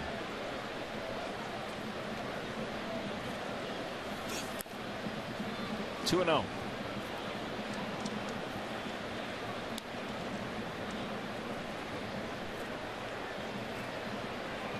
Yuenis now has hit safely in 17 of his last 18. Really, once the month of June started, he really became a very consistent hitter. driving in a lot of runs. Knocked in 41 this year. Now the 2-0.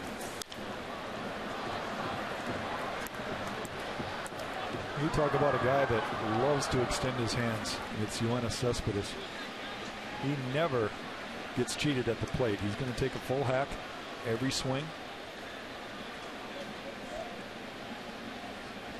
Old school baseball might tell you that you get 2 strikes, you shorten up a little bit, try to shoot the ball the other way.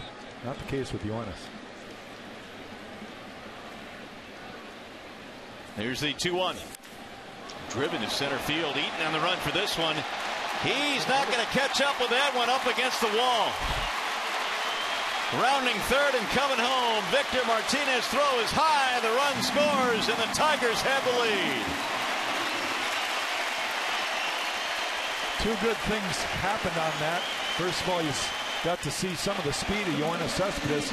You felt like if there was one more base to go to, he might have caught Victor Martinez. Victor doing the best he could of running hard from first to third, and a little bit of an off throw from the second baseman Carlos Sanchez might have helped the Tigers in that situation. Either case, the Tigers finally take the lead. It's another extra base hit for Cespedes.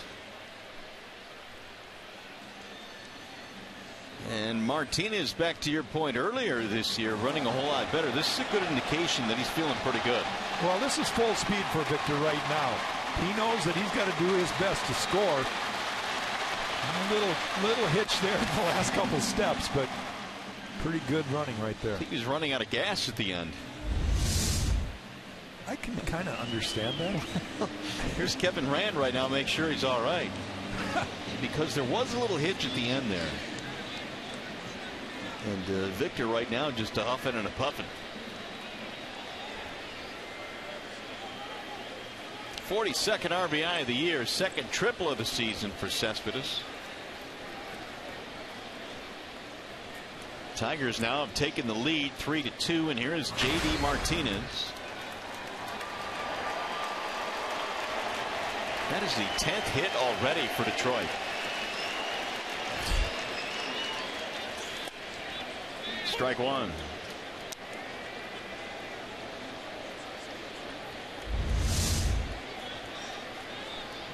How about these fans? Yeah, they're trying to get with it. They need Rod and Simo to show them how to do that. That's pretty good right there. A little choreography. To stay young. 0-2 on Martinez. So do you think they practiced that at home? Apparently they did not. I think that was a first-time rehearsal. 80 now for Quintana.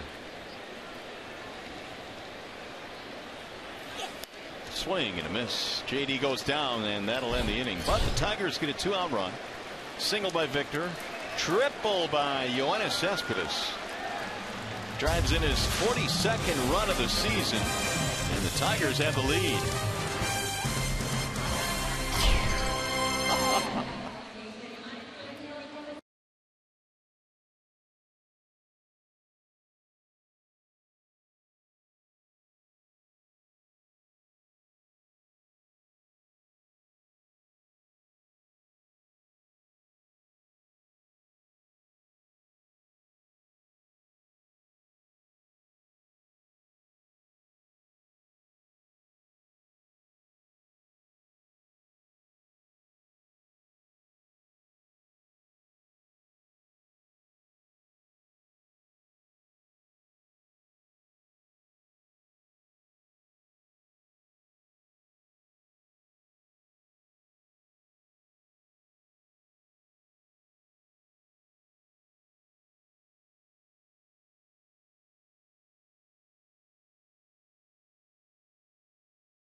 Sandberg resigned as the Phillies manager today. Max Scherzer, how about this? He took a perfect game into the 6th inning again tonight against the Phils, coming off his no-hitter start. And Byron Buxton placed on the disabled list. Scherzer right now is in one of those stretches where pitchers just dream of. Gave up 2 hits in 24 innings. There's a strike called on Jose Abreu. We're in the 6th inning now. Abreu homered in his last at bat. But the Tigers have the lead 3-2, and they've out hit the Sox 10-3.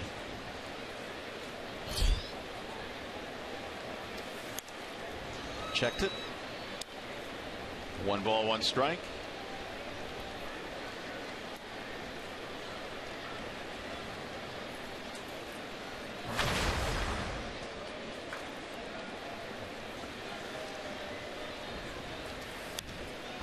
That'll get back to the screen. 1-2 on Abreu, who had struck out 5 times in this series prior to his last at bat when he homered into the bushes out in center field. Well, now that he's ahead in the count, you'll see if he probably will not throw anything close to the strike zone. He's got a couple chances to see if Abreu might expand the zone, swing out off the plate, especially down. Oh, look out. Right back to Sanchi. How smooth is that? Oh, my goodness. I don't even know if he realized he caught it. Well, 2 inches to the left. It's a broken hip, DL for 6 months. Oh, my. That thing was a rocket. Is there any luck involved in this game? The good news was he kept his eye on the ball. Yeah. Bad news is that's not how you finish up, folks. Greg Maddox, School of Fielding 101. Square up to the ball.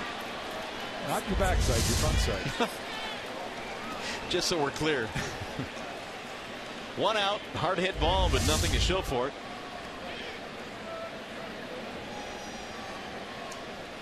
Everything is still in place. That's good for Sanchez. And it's an out. And it's an out. So here is LaRoche, who is 0 for 2. Couple of ground balls. He hit one right to Castellanos in short right field his last time. That ball's hit pretty good. Davis on the move. Still going back. Going to look up against it. Up against the wall. And to second base goes LaRoche. It's going to be a double. Well, we have a chance. Time for a game break. Here's Mickey York.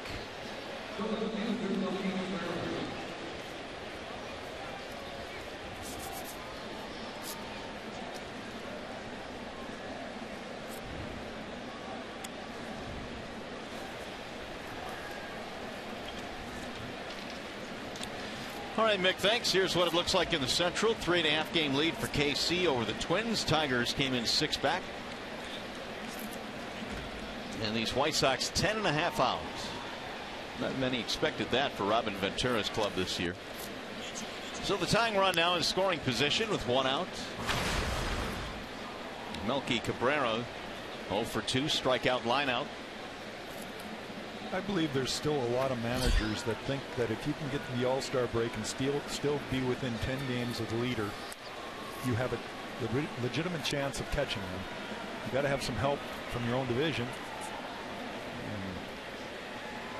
You got to play well yourself, obviously. Yeah, and with the unbalanced schedule now, you know, a 9-game deficit or so, 10-game deficit with half the season to go, with all the amount of games you'll have within the division, it provides you the opportunities. Now, whether you take advantage of them or not. Well, you look at the division, and everybody has had a little bit of a hiccup somewhere this year. Right. Even Kansas City, they went through a terrible week in late May or early June. The good news for them is so did everybody else in the division, so they didn't lose any ground. Pulled fair inside the bag at first base. It's going to tie the ball game up. Cabrera has extra bases, rounding the bag and going to third, and he is in there with a stand-up triple. And the White Sox have tied the game at 3.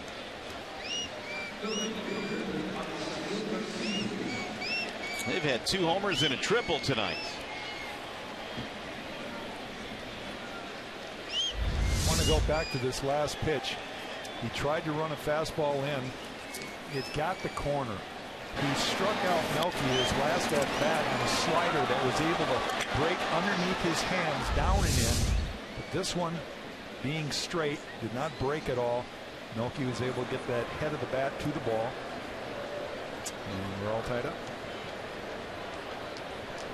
Jeff Jones out now to have a chat with Sanchez. They've got Avi Garcia coming up. No, he needs a deep enough fly ball to score the go-ahead run. There is action now in the bullpen. Guess who's warming up, Chad? Alex Wilson, Mr. Dependable. Every day, Alex. There's your boy. He is up again in the Tigers' pen. His arm doesn't fall off. He's going to be one big part of the Tigers' 2015 story. Infield coming in against Garcia. 3-3 game now. Garcia single and a steal in this game.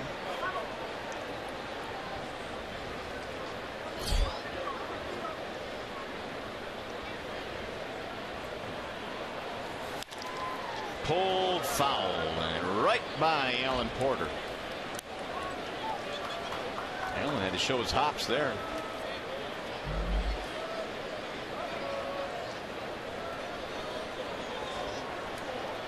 You think they ought to give first base umpires, third base umpires gloves? Well, if it's a foul ball and it's just catch it. I mean, some of those are hit so hard you might want to defend yourself. Here's the 0-2. Way outside. Or how about this one? Make them wear helmets. Yeah.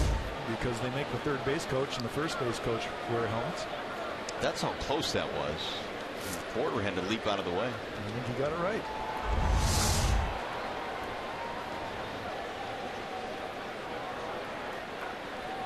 One and two, and field in. Outside 2-2 on Avi Garcia. Gillespie waiting on deck.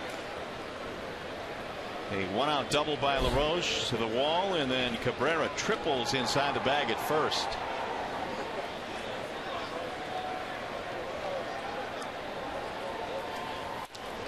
Ooh, he had him frozen, but it missed inside. 3-2. So Sanchez now is zeroing in on 100 pitches. He's at 94. Interesting, he has used the changeup very sparingly tonight. There's a changeup they're going to go with right here. Swing and a miss. And that's not the spot you want a changeup in. He got away with one again. You want that changeup always, whether you're right-handed or left-handed pitcher. You want it down and away. That can really be dangerous. 7 strikeouts now for Sanchez. That'll push the infield back with 2 outs. So Garcia unable to put the ball in play to try and get that run in.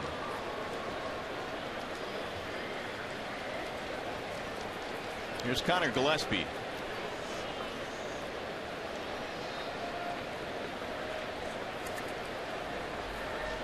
Walk and a strikeout for Gillespie.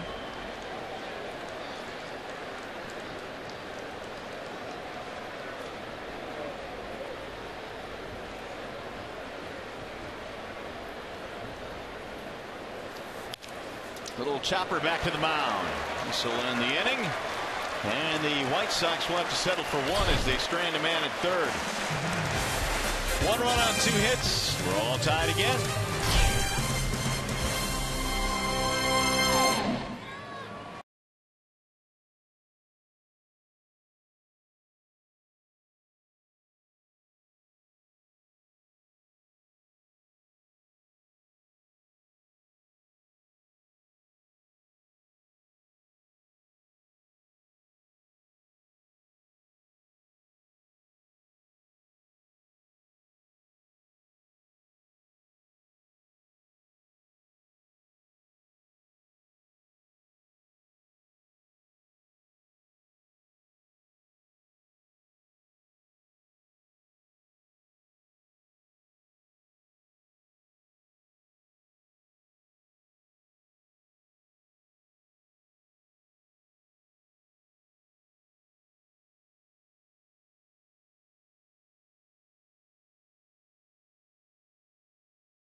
Of the 6th inning, and it's time to slide into summer.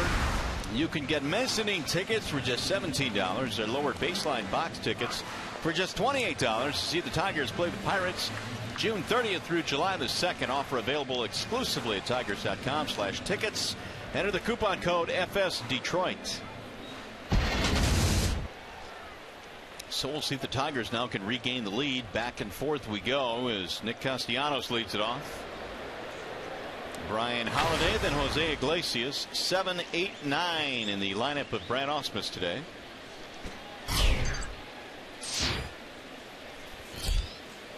There's a ball up and in to Castellanos. Nick, a single and a ground out. He's hit safely now in his last 4.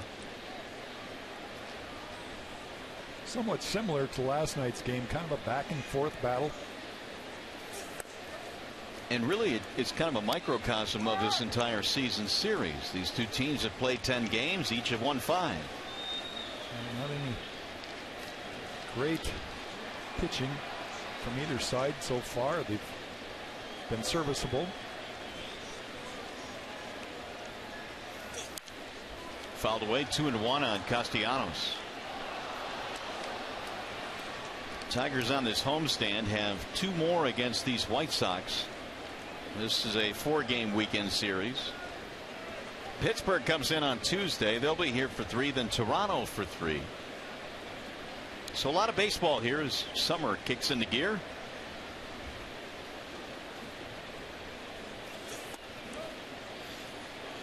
Three and 1.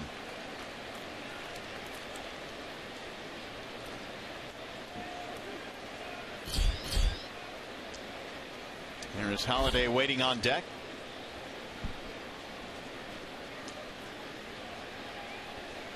Here's the 3-1 pitch. Rolled foul. 3 and 2 now on Nick. Tigers have 3 runs on 10 hits in this game, and the White Sox, they've got the same amount of runs, 3 on half the hits, 5 hits. Nick needs to battle here. Tigers need base runners.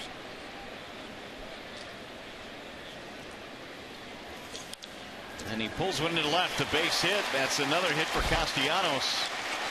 A 2-hit game. We talk about a hitter battling the pitcher. Castellanos does another nice job here. See the focus? Keeps his hands with inside the ball. Goes down after it. Head down. It's about as schoolbook swing as you can get right there on a ball that a lot of hitters will pull off of.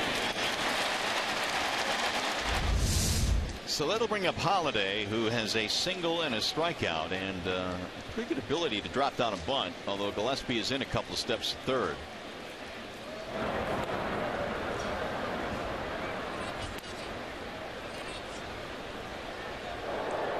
There is action in the bullpen. Daniel Webb is warming up for Chicago.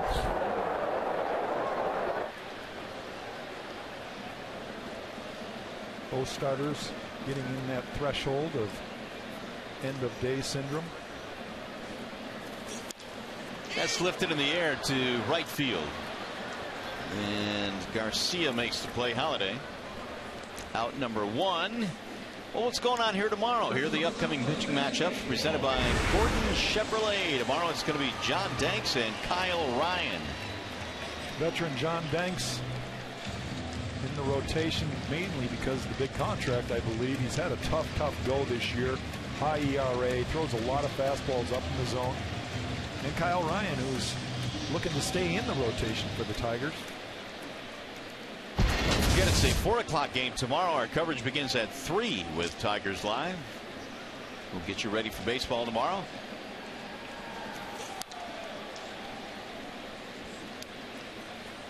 Iglesias, RBI single back in the 4th, tied the game up at 2 at that point.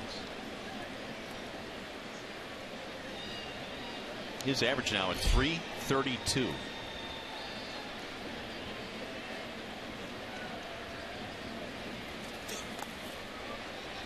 Two and 0.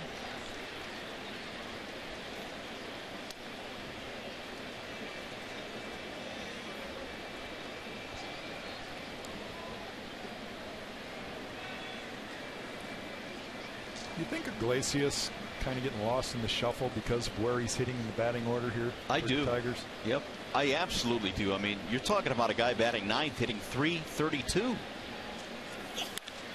And I think he also gets lost in the shuffle of the names in the middle of the lineup. Yeah. I mean, you know, big timers like Cabrera and Martinez.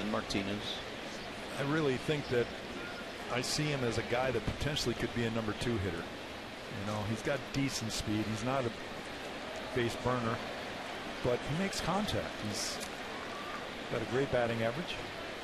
Smart base runner.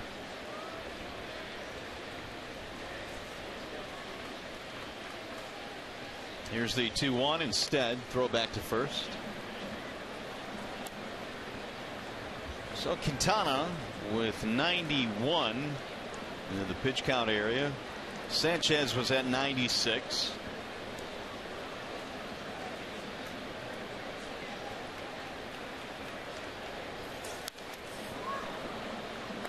Two on Iglesias.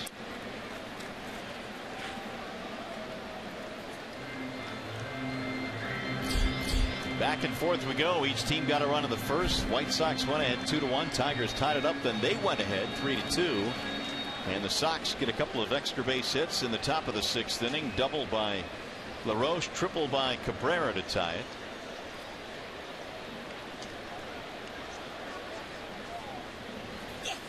Bouncing ball back up the middle. They'll shovel the second one. Ramirez relay is a double play. Tigers hit into a twin killing. That one goes 4-6-3.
About Anibal Sanchez, he does have 7 strikeouts in this game, only allowing 4 hits, 3 runs on 2 home runs.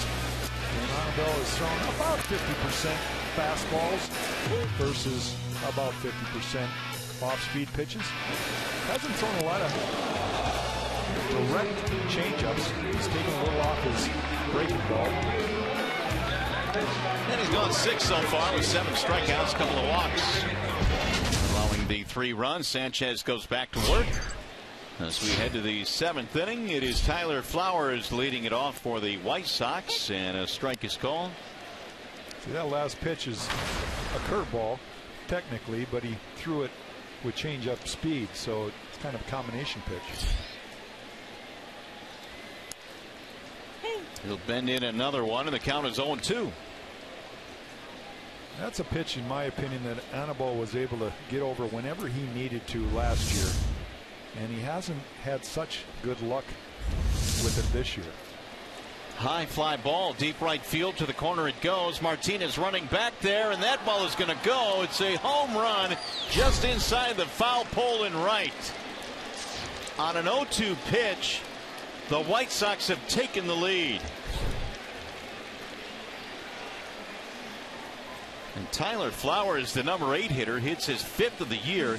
That is the 3rd home run tonight given up by Sanchez. And Animal is probably thinking, why me? Well, that pitch not in a good spot. You got 2 strikes. This is a guy that will expand the zone. You could throw it another foot higher and he might chase. Loves the ball up. This was able to put it in the right field corner. There's a ball hit to the shortstop. Iglesias gobbles it up and Sanchez is out. So we continue to go back and forth. That makes it 4-3 in favor of the White Sox. 100 now for Sanchez. And there they are by inning. With the veteran pitchers, Brad will probably go a little bit further than the young kids.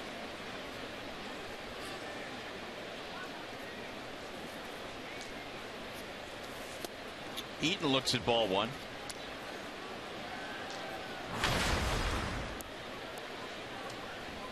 Sanchez has not beaten the White Sox since September of 2013.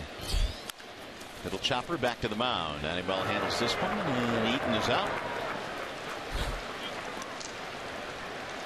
So a couple of ground ball outs following the home run. Flowers homer, the difference right now, his 5th of the year.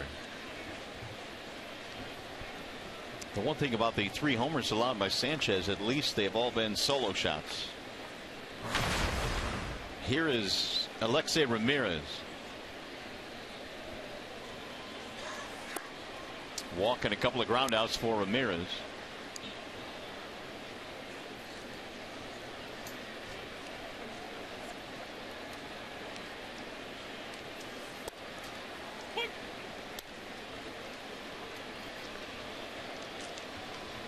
One ball, 1 strike.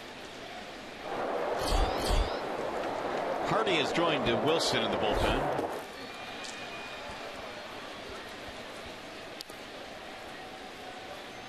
.117 is the season high for Sanchez in terms of pitch count. Did that against the Angels back on May 29th.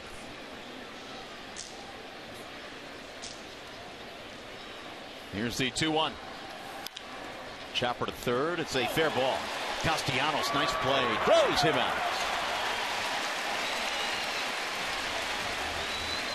So they'll settle for 1 run and the home run by Flowers. And coming up, the McLaren Health Plan's 7th inning stretch.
Jeff Jones, Anibal Sanchez talking about that last half inning, giving the White Sox the lead again, so we continue to go back and forth. We mentioned that the White Sox are in here over the weekend, so if you're heading down to Comerica Park, the Tigers and MDOT want you to know about a couple of situations on the freeway system. 2 lanes closed on M10 southbound between Myers and Chicago. You've got 1 lane closed on I-75 at I-94. Woodward has its issues, and around the ballpark, Elizabeth Street is closed between Park and Woodward. So here are some of the things that you probably need to take note of. You can follow the Tigers and MDOT on Twitter for more details. Wall side windows pitching change. Jake Petrishka is coming now for Chicago.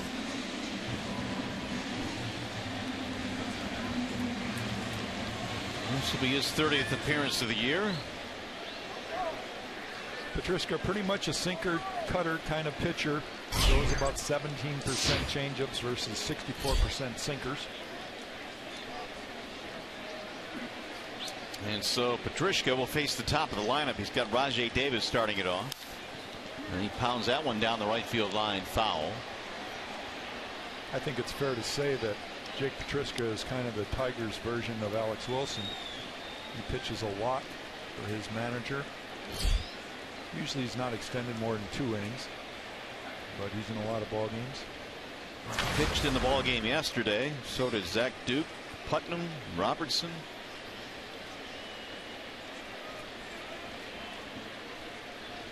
Here's the 0-1.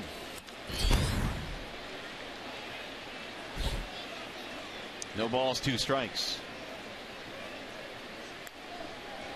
Action in the Detroit bullpen, and there is Bruce Rondon, who made his return to Detroit yesterday, a successful one.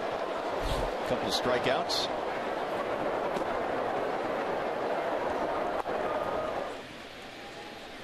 Sanchez 106 pitches in this game.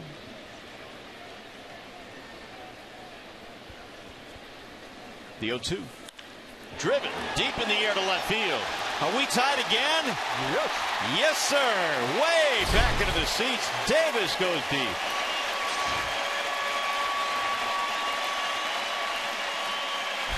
Home run by your leadoff hitter in a leadoff situation. You were just saying yesterday about Davis has a little bit of pop in the bat, and he can go deep every now and then. This one came in handy.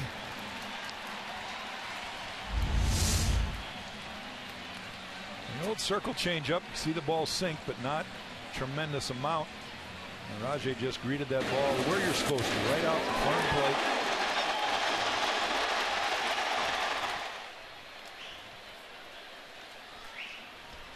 plate. 4-4 game. Each team with a home run here in the 7th. Ball 1 to Kinsler.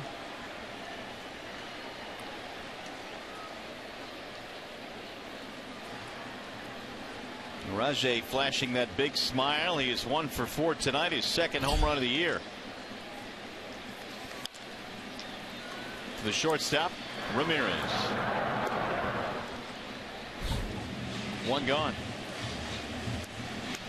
Another look at the home run from Rajai Davis. Kind of a no-doubter. Melky Cabrera didn't put forth a big effort to get back because it's way beyond the bullpen. And that kind of spits the hook for Hannibal. Tigers score another run here. He could pick up a win, but he will no longer be the pitcher of record for the loss. By the way, that was the first home run for Rajai since April 15th in Pittsburgh. Here's Miguel Cabrera.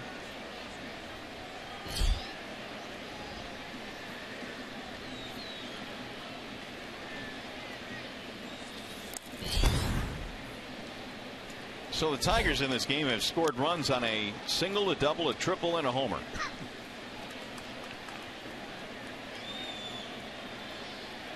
Cabrera knocked in a run with a double.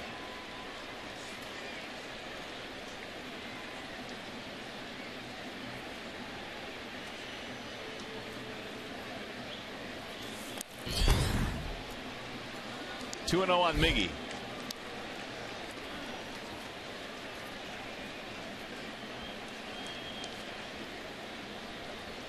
This bullpen for the White Sox this year ranks 13th in the American League, 13 out of 15 teams.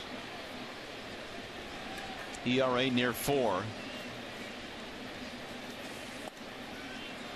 Now he's gone to 3-0. One of the big downfalls for the White Sox is their defense. Some of that being mental. Just not being focused, staying in the game, knowing where to go with the ball, where your body should be, how to play a position.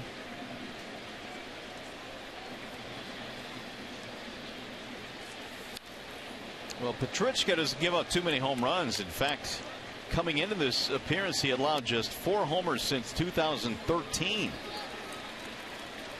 Which is the second fewest among relievers that have thrown at least 100 innings. So he's not used to giving up the long ball. And he gave one up to the guy who had just 1 so far this year, Rajai Davis.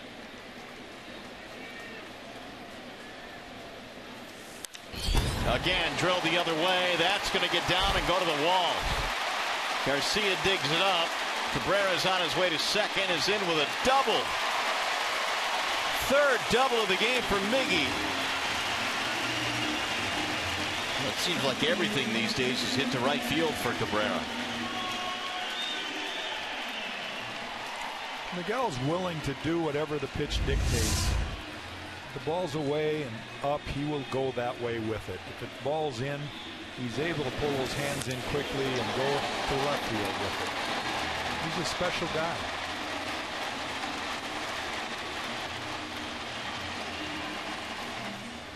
Three doubles for Cabrera in this game.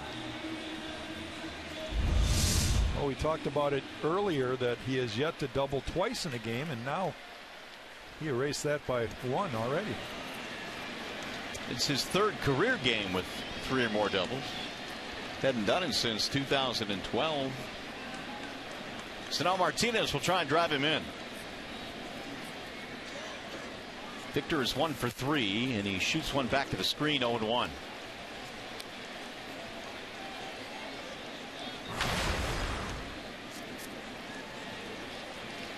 Single with 2 outs in the 5th inning, scored on the triple by Cespedes.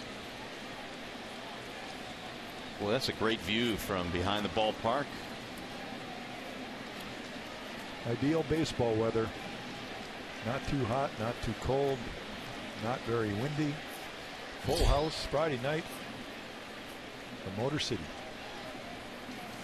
The chopper back to the mound. Petrichka will check the runner, and Victor is out.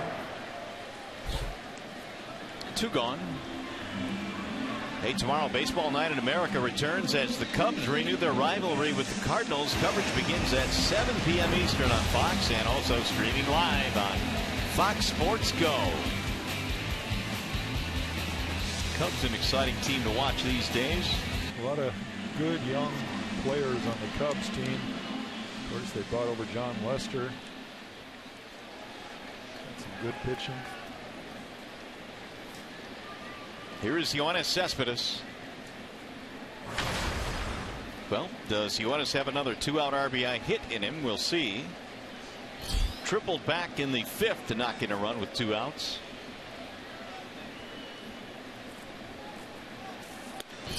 Strike 1. 13 Tigers hits in this one. They had 16 in last night's ball game.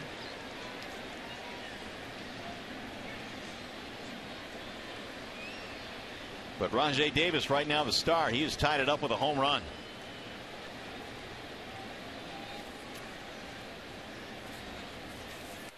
Up and in, and Cespedes looks out at Petrichka.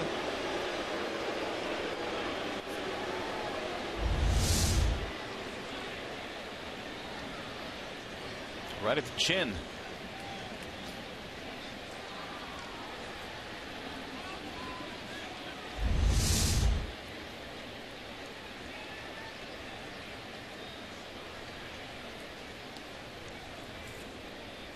Here's the 1-1.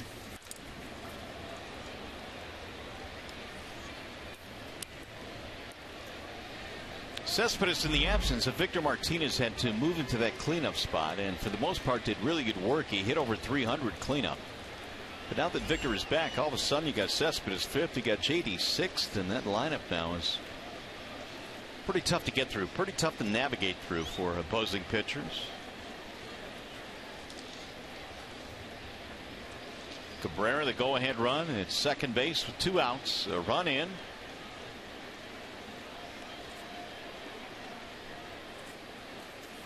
Swing and a miss. Chased one out of the strike zone and struck him out. Tigers settled for 1 run, but it's a big one though. They tie it up. Raj D goes deep. It's his 2nd of the year.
And Team USA take on Germany with a trip to the final on the line. Coverage begins Tuesday at 6 Eastern only on your local Fox station and streaming live on Fox Sports Go. Team USA beating China today 1-0. Carly Lloyd with the goal. And so they are off to the semifinal. Mario and Jack back here at the ballpark, and well, it's been a back and forth affair here, Jack, and we've seen some clutch hitting on both sides. Rajai Davis, you wouldn't expect him to be the one to tie this ball game up with a home run, but he came through. He did, and the Tigers are right back in it. Both starters, no decisions at this point. Looks like Bruce Rondon is going to be back on the mound for the Tigers, and we'll see how it all turns out. Your impressions tonight of Anibal Sanchez? There were stretches where he was very good, but a little bit uneven tonight. A lot of strikeouts, too many pitches thrown. You know, he didn't get ahead enough, I didn't think. And even when he did get ahead, the location, he got away with a few breaking balls up in the zone that could have been hurting him a lot more. So Bruce Rondon will indeed take over in a wall side windows pitching change for the Tigers. Numbers at Toledo this year. Rondon, of course, was on the disabled list. And came back yesterday in his first big league appearance of the year yesterday. And he was really good. He got a couple of strikeouts. And now Ausmus wants him to get some outs here in the top of the 8th, all tied up at 4.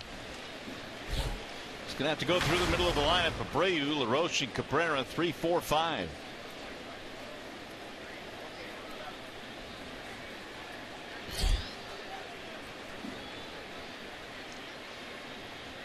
Here's the 0-1 pitch. Driven back out of play. Here's the Nissan drive of the game. Jose Abreu back in the 3rd inning. Greets this fastball out over the plate and hits it a long way. Mariola told us he hits it in the bushes a lot here at America. He does. In fact, his rookie year last year, a couple of times out to dead center field, which shows massive power. Rondon missing outside, 1-2. More action in the bullpen for the White Sox. Duke and Guerra warming up. Junior Guerra and Zach Duke.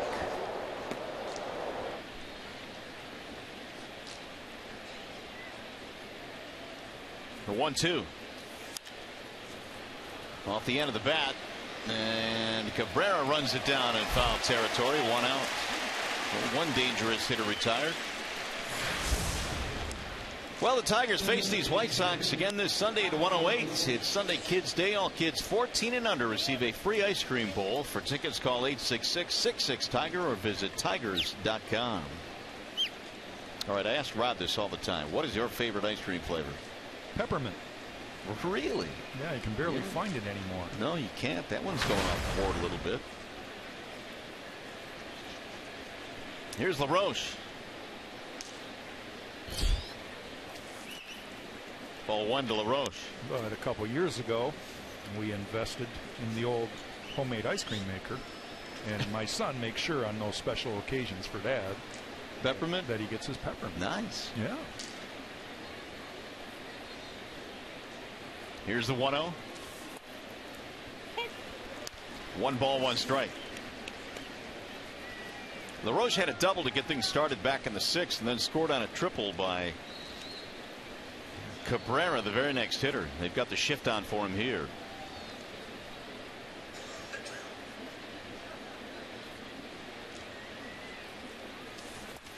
Outside, 2 balls, 1 strike. Rondon Tommy John surgery last year, which ended his season during spring training last year. A key blow to the Tigers bullpen, because at the end of 13 he was looking awfully good.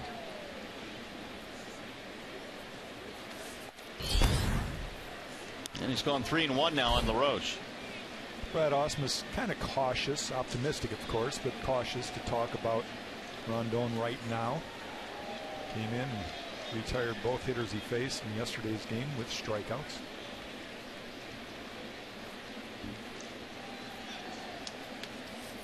Swing and a miss, and a really big swing there by LaRoche. 3-2.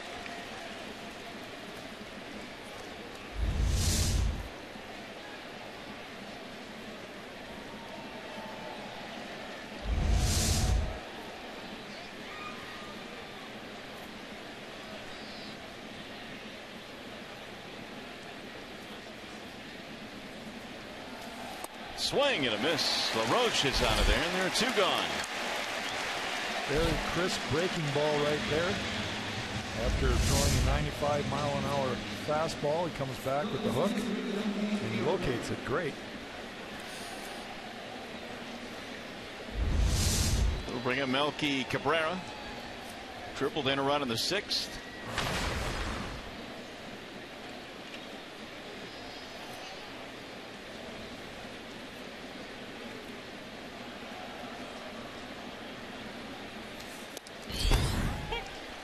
It was at the end of the 2013 season that Rondon had an outing in Minnesota late in the year in September. He was so dominant against the Twins, and that's what made the Tigers feel really good going into the 14 season. But then the injury hit in spring training. Tommy John surgery followed. That's outside 1-1, but there's no questioning his raw physical abilities.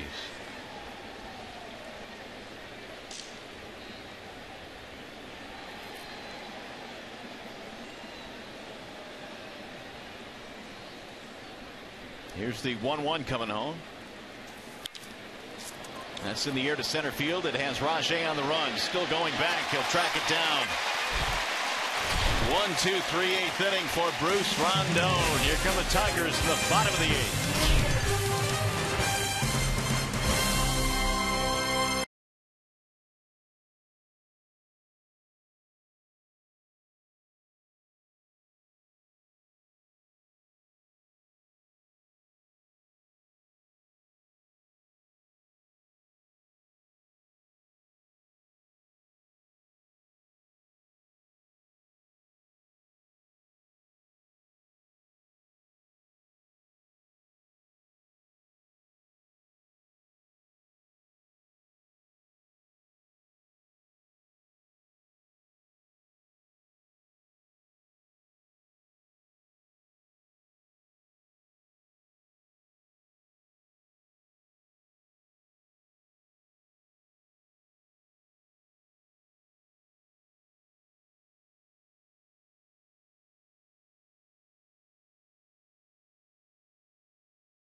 Rajai Davis home run tied this ball game up, and it's a 4-4 contest. We go to the bottom of the 8th inning here at Comerica Park. Another tight one between these two teams. It'll be J.D. Martinez starting it off for Detroit. And Zach Duke coming in. Only left-hander in Robin Ventura's bullpen currently.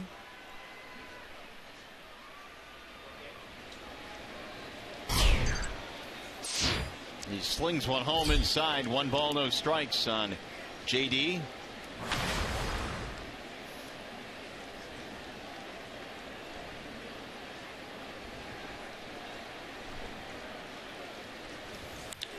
Driven deep in the air to left. The Tigers have taken the lead. It's gone. J.D. Martinez does it yet again. Well, we talked about it in the pregame. How J.D. has been on a current on-base streak, and that continued earlier in the game with a base hit in the 4th inning. Now a home run puts the Tigers out in front. And that'll probably get Soria up and throwing in the Tiger bullpen. J.D. Martinez left little doubt about this one.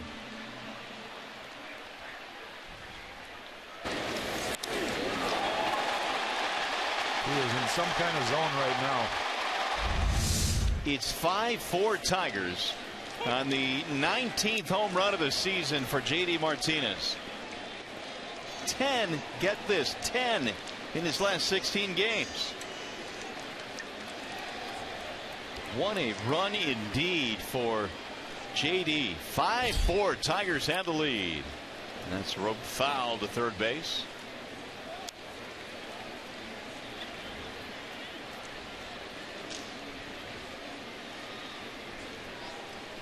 Doesn't want to talk about his hitting either, does he? No. Daniel Webb warming up.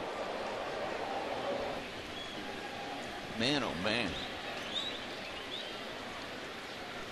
Here's the 0-2. Castellanos pops it in the air. Shallow center field. Might be trouble. And nice play by Carlos Sanchez on the run. Back to the infield. Toughest play for an infielder, and he did it flawlessly. You get to a point where you really don't know where your outfielders are. You just keep your eyes on the ball and keep going. Hope that they are more aware of you than you are of them.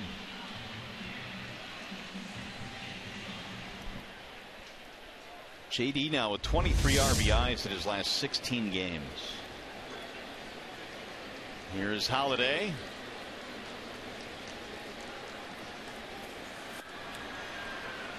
There's been such a big push to get Miguel Cabrera into the All-Star game as a starter because all the Royals are getting all the votes. How about J.D. Martinez? His numbers are All-Star worthy. A lot of homers, a lot of RBIs, solid batting average. You get the feeling that even if he doesn't get voted in, which he probably won't, that he'll be on that roster.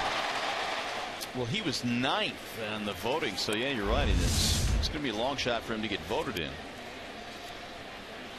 the fan vote portion. And J.D. so many times last year not only hit home runs, but he hit big ones from the 7th inning and beyond, and this is a big one here, breaking a tie in the 8th. Holiday swings and misses.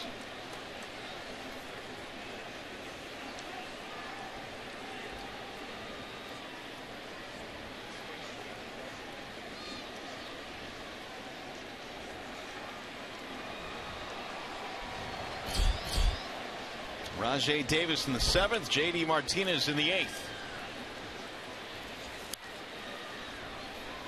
2-2 on Holiday.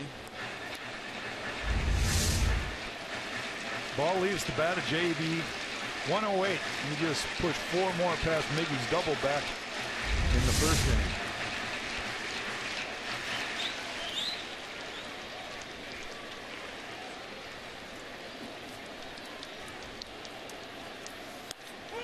On the outside corner, got him looking. Holiday called out, 2 away. Hey, follow the Tigers all season long in 2015 with MLB.com at bat, the #1 app for live baseball. At bat is up to the moment, at any moment, with in-game highlights, live look-ins, replay reviews, radio broadcasts, StatCast, and more. Get MLB.com at bat for your smartphone or your tablet. It's going to be it for Mr. Duke. To the bullpen they go. We'll be back.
Two outs. Don't forget, this July, baseball's best players gather in Cincinnati, the Midsummer Classic, with home field advantage for the World Series on the line.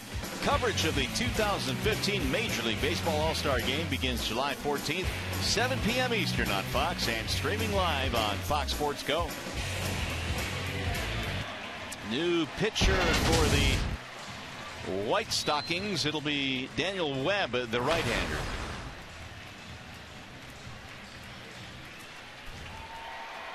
Webb kind of mixes every pitch up. 30-30 on fastballs, sinkers. He throws about 24% sliders. Use changeups here and there, so he mixes in his pitches. Well, he's got Jose Iglesias now with 2 outs. Home run by JD Martinez, breaking the tie. The 14th hit on the night for the Tigers. Popped him up. Middle of the infield, Sanchez calling and catching to end the inning. All right, we go to the 9th. JD has given the Tigers the lead. He's putting down Zach Duke in his book. He drills one deep over the wall to the left. Tigers lead by 4.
Ham Studios for a post-game edition of Tigers Live. I'll be working the clubhouse a little bit, and there's a better than good chance we'll be having an interview with J.D. Martinez, who's been on an absolute tear the last couple of weeks. Also talked to Rajay Davis, who left the yard tonight for just the second time this season. And, of course, we'll get the thoughts from manager Brad Ausmus about a variety of topics, one of which will be the exceptional pitching of Bruce Rondon so far. But for right now, let's get back up to the booth for these final 3 outs with Mario and Jack.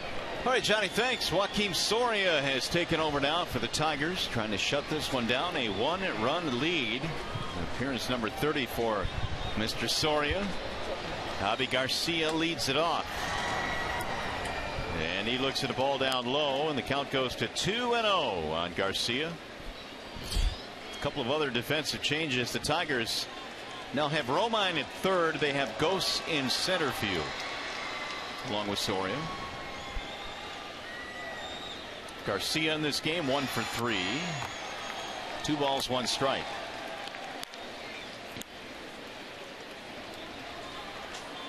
Oh for 6 for Soria versus Garcia. Rondon a 1-2-3-8.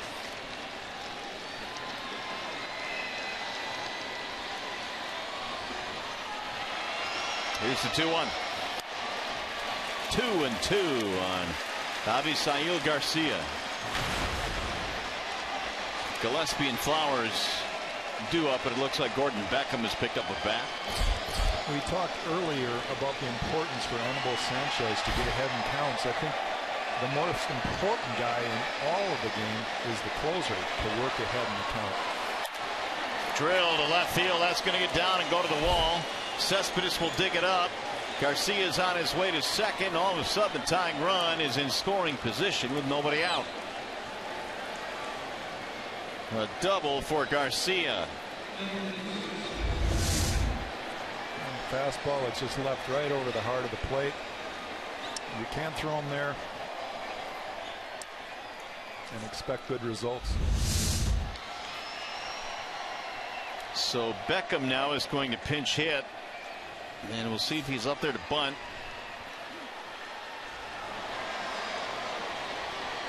Having a chat with Joe McEwing, the third base coach. Beckham does not have a sacrifice this year. He's 2 for 7 against Soria.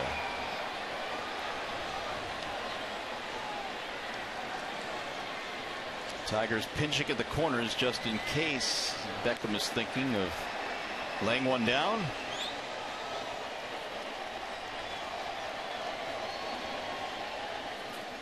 No sign of bunt there. Swing and a miss.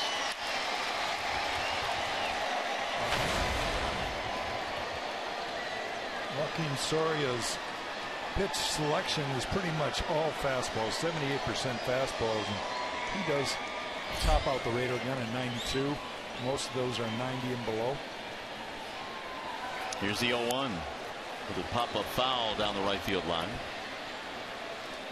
A lot of managers will play for the tie at home and play for the win on the road, and that's what the White Sox are trying to do here. Go ahead after the leadoff double by Avisail Garcia. Tigers backing up at the corners now defensively.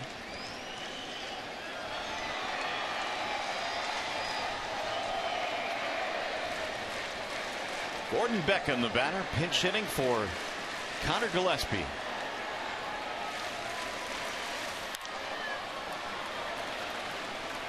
We mentioned that Avisail Garcia has got good leg speed. He can score, and therefore Brad Ausmus has got the infielders a step or two in and try to make a play at the plate in case there's a base hit to the outfield. David Robertson warming up their closer in case he is needed. There's another one. Beckham continues to battle.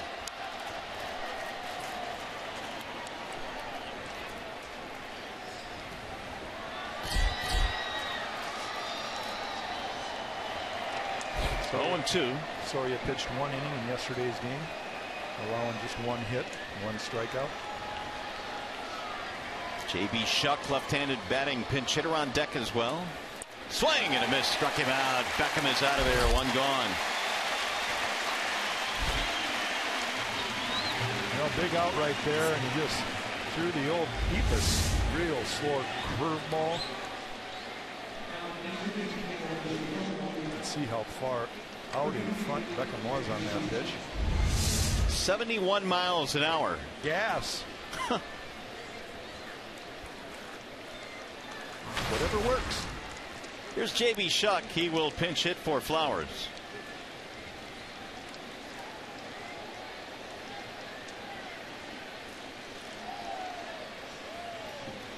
Shuck pinch hit yesterday in the ball game. Had a single in that big 3-run 10th inning strike called 0-1.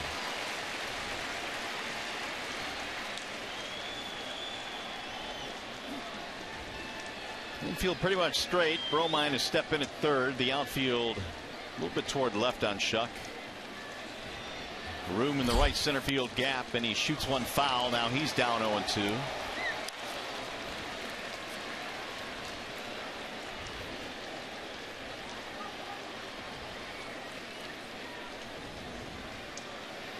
Tigers have had a total of 30 hits the last 2 nights.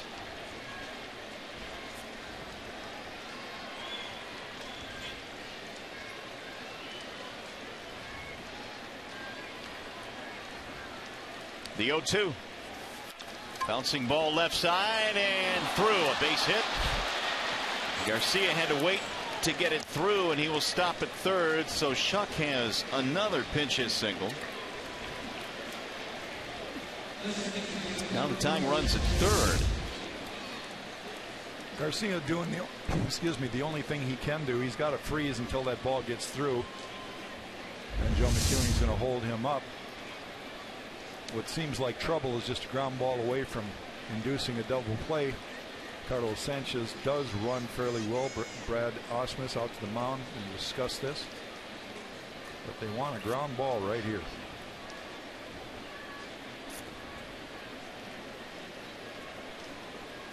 That'll be 8 hits now for the White Sox.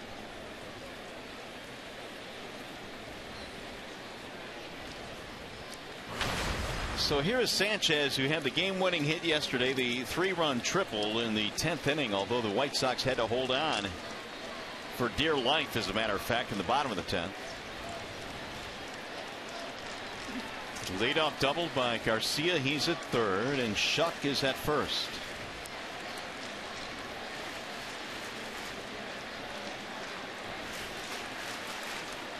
Ground ball here could end the game.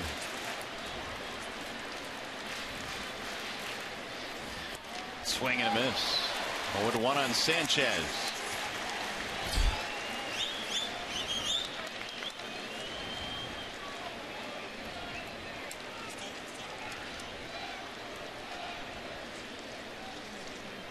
Game on the line here. You've just got to be very, very careful. There's still a base open. Holiday blocks it. You kind of pick your poison now. Eaton, the on-deck hitter, got a little better speed than Carlos Sanchez, so that might give you a little indication that they're going to go after Sanchez.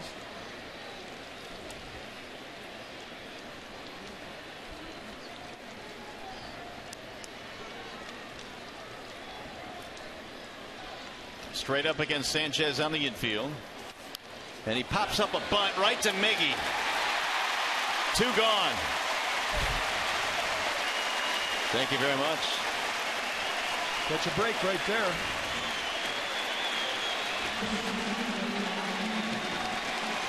Two outs.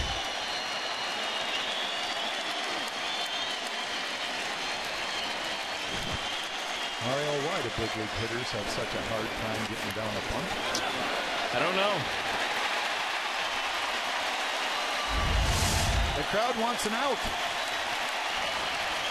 38,000 plus in attendance here tonight, looking for the final out. Tying run is standing at third. Adam Eaton, strike one. Soria has to work for this one tonight. Eaton homered back in the first inning. He is 1 for 4.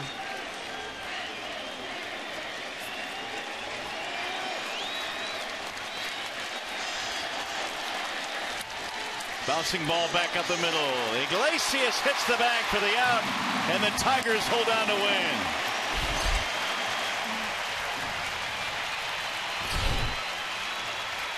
J.D. Martinez with a leadoff home run in the bottom of the 8th, and it stands. Soria gets the save, and the Tigers celebrate a win here tonight. Much needed win for the Tigers. Soria congratulating his teammates. A little bit relieved after giving up a couple of hits in the 9th inning, but worked his way out of it.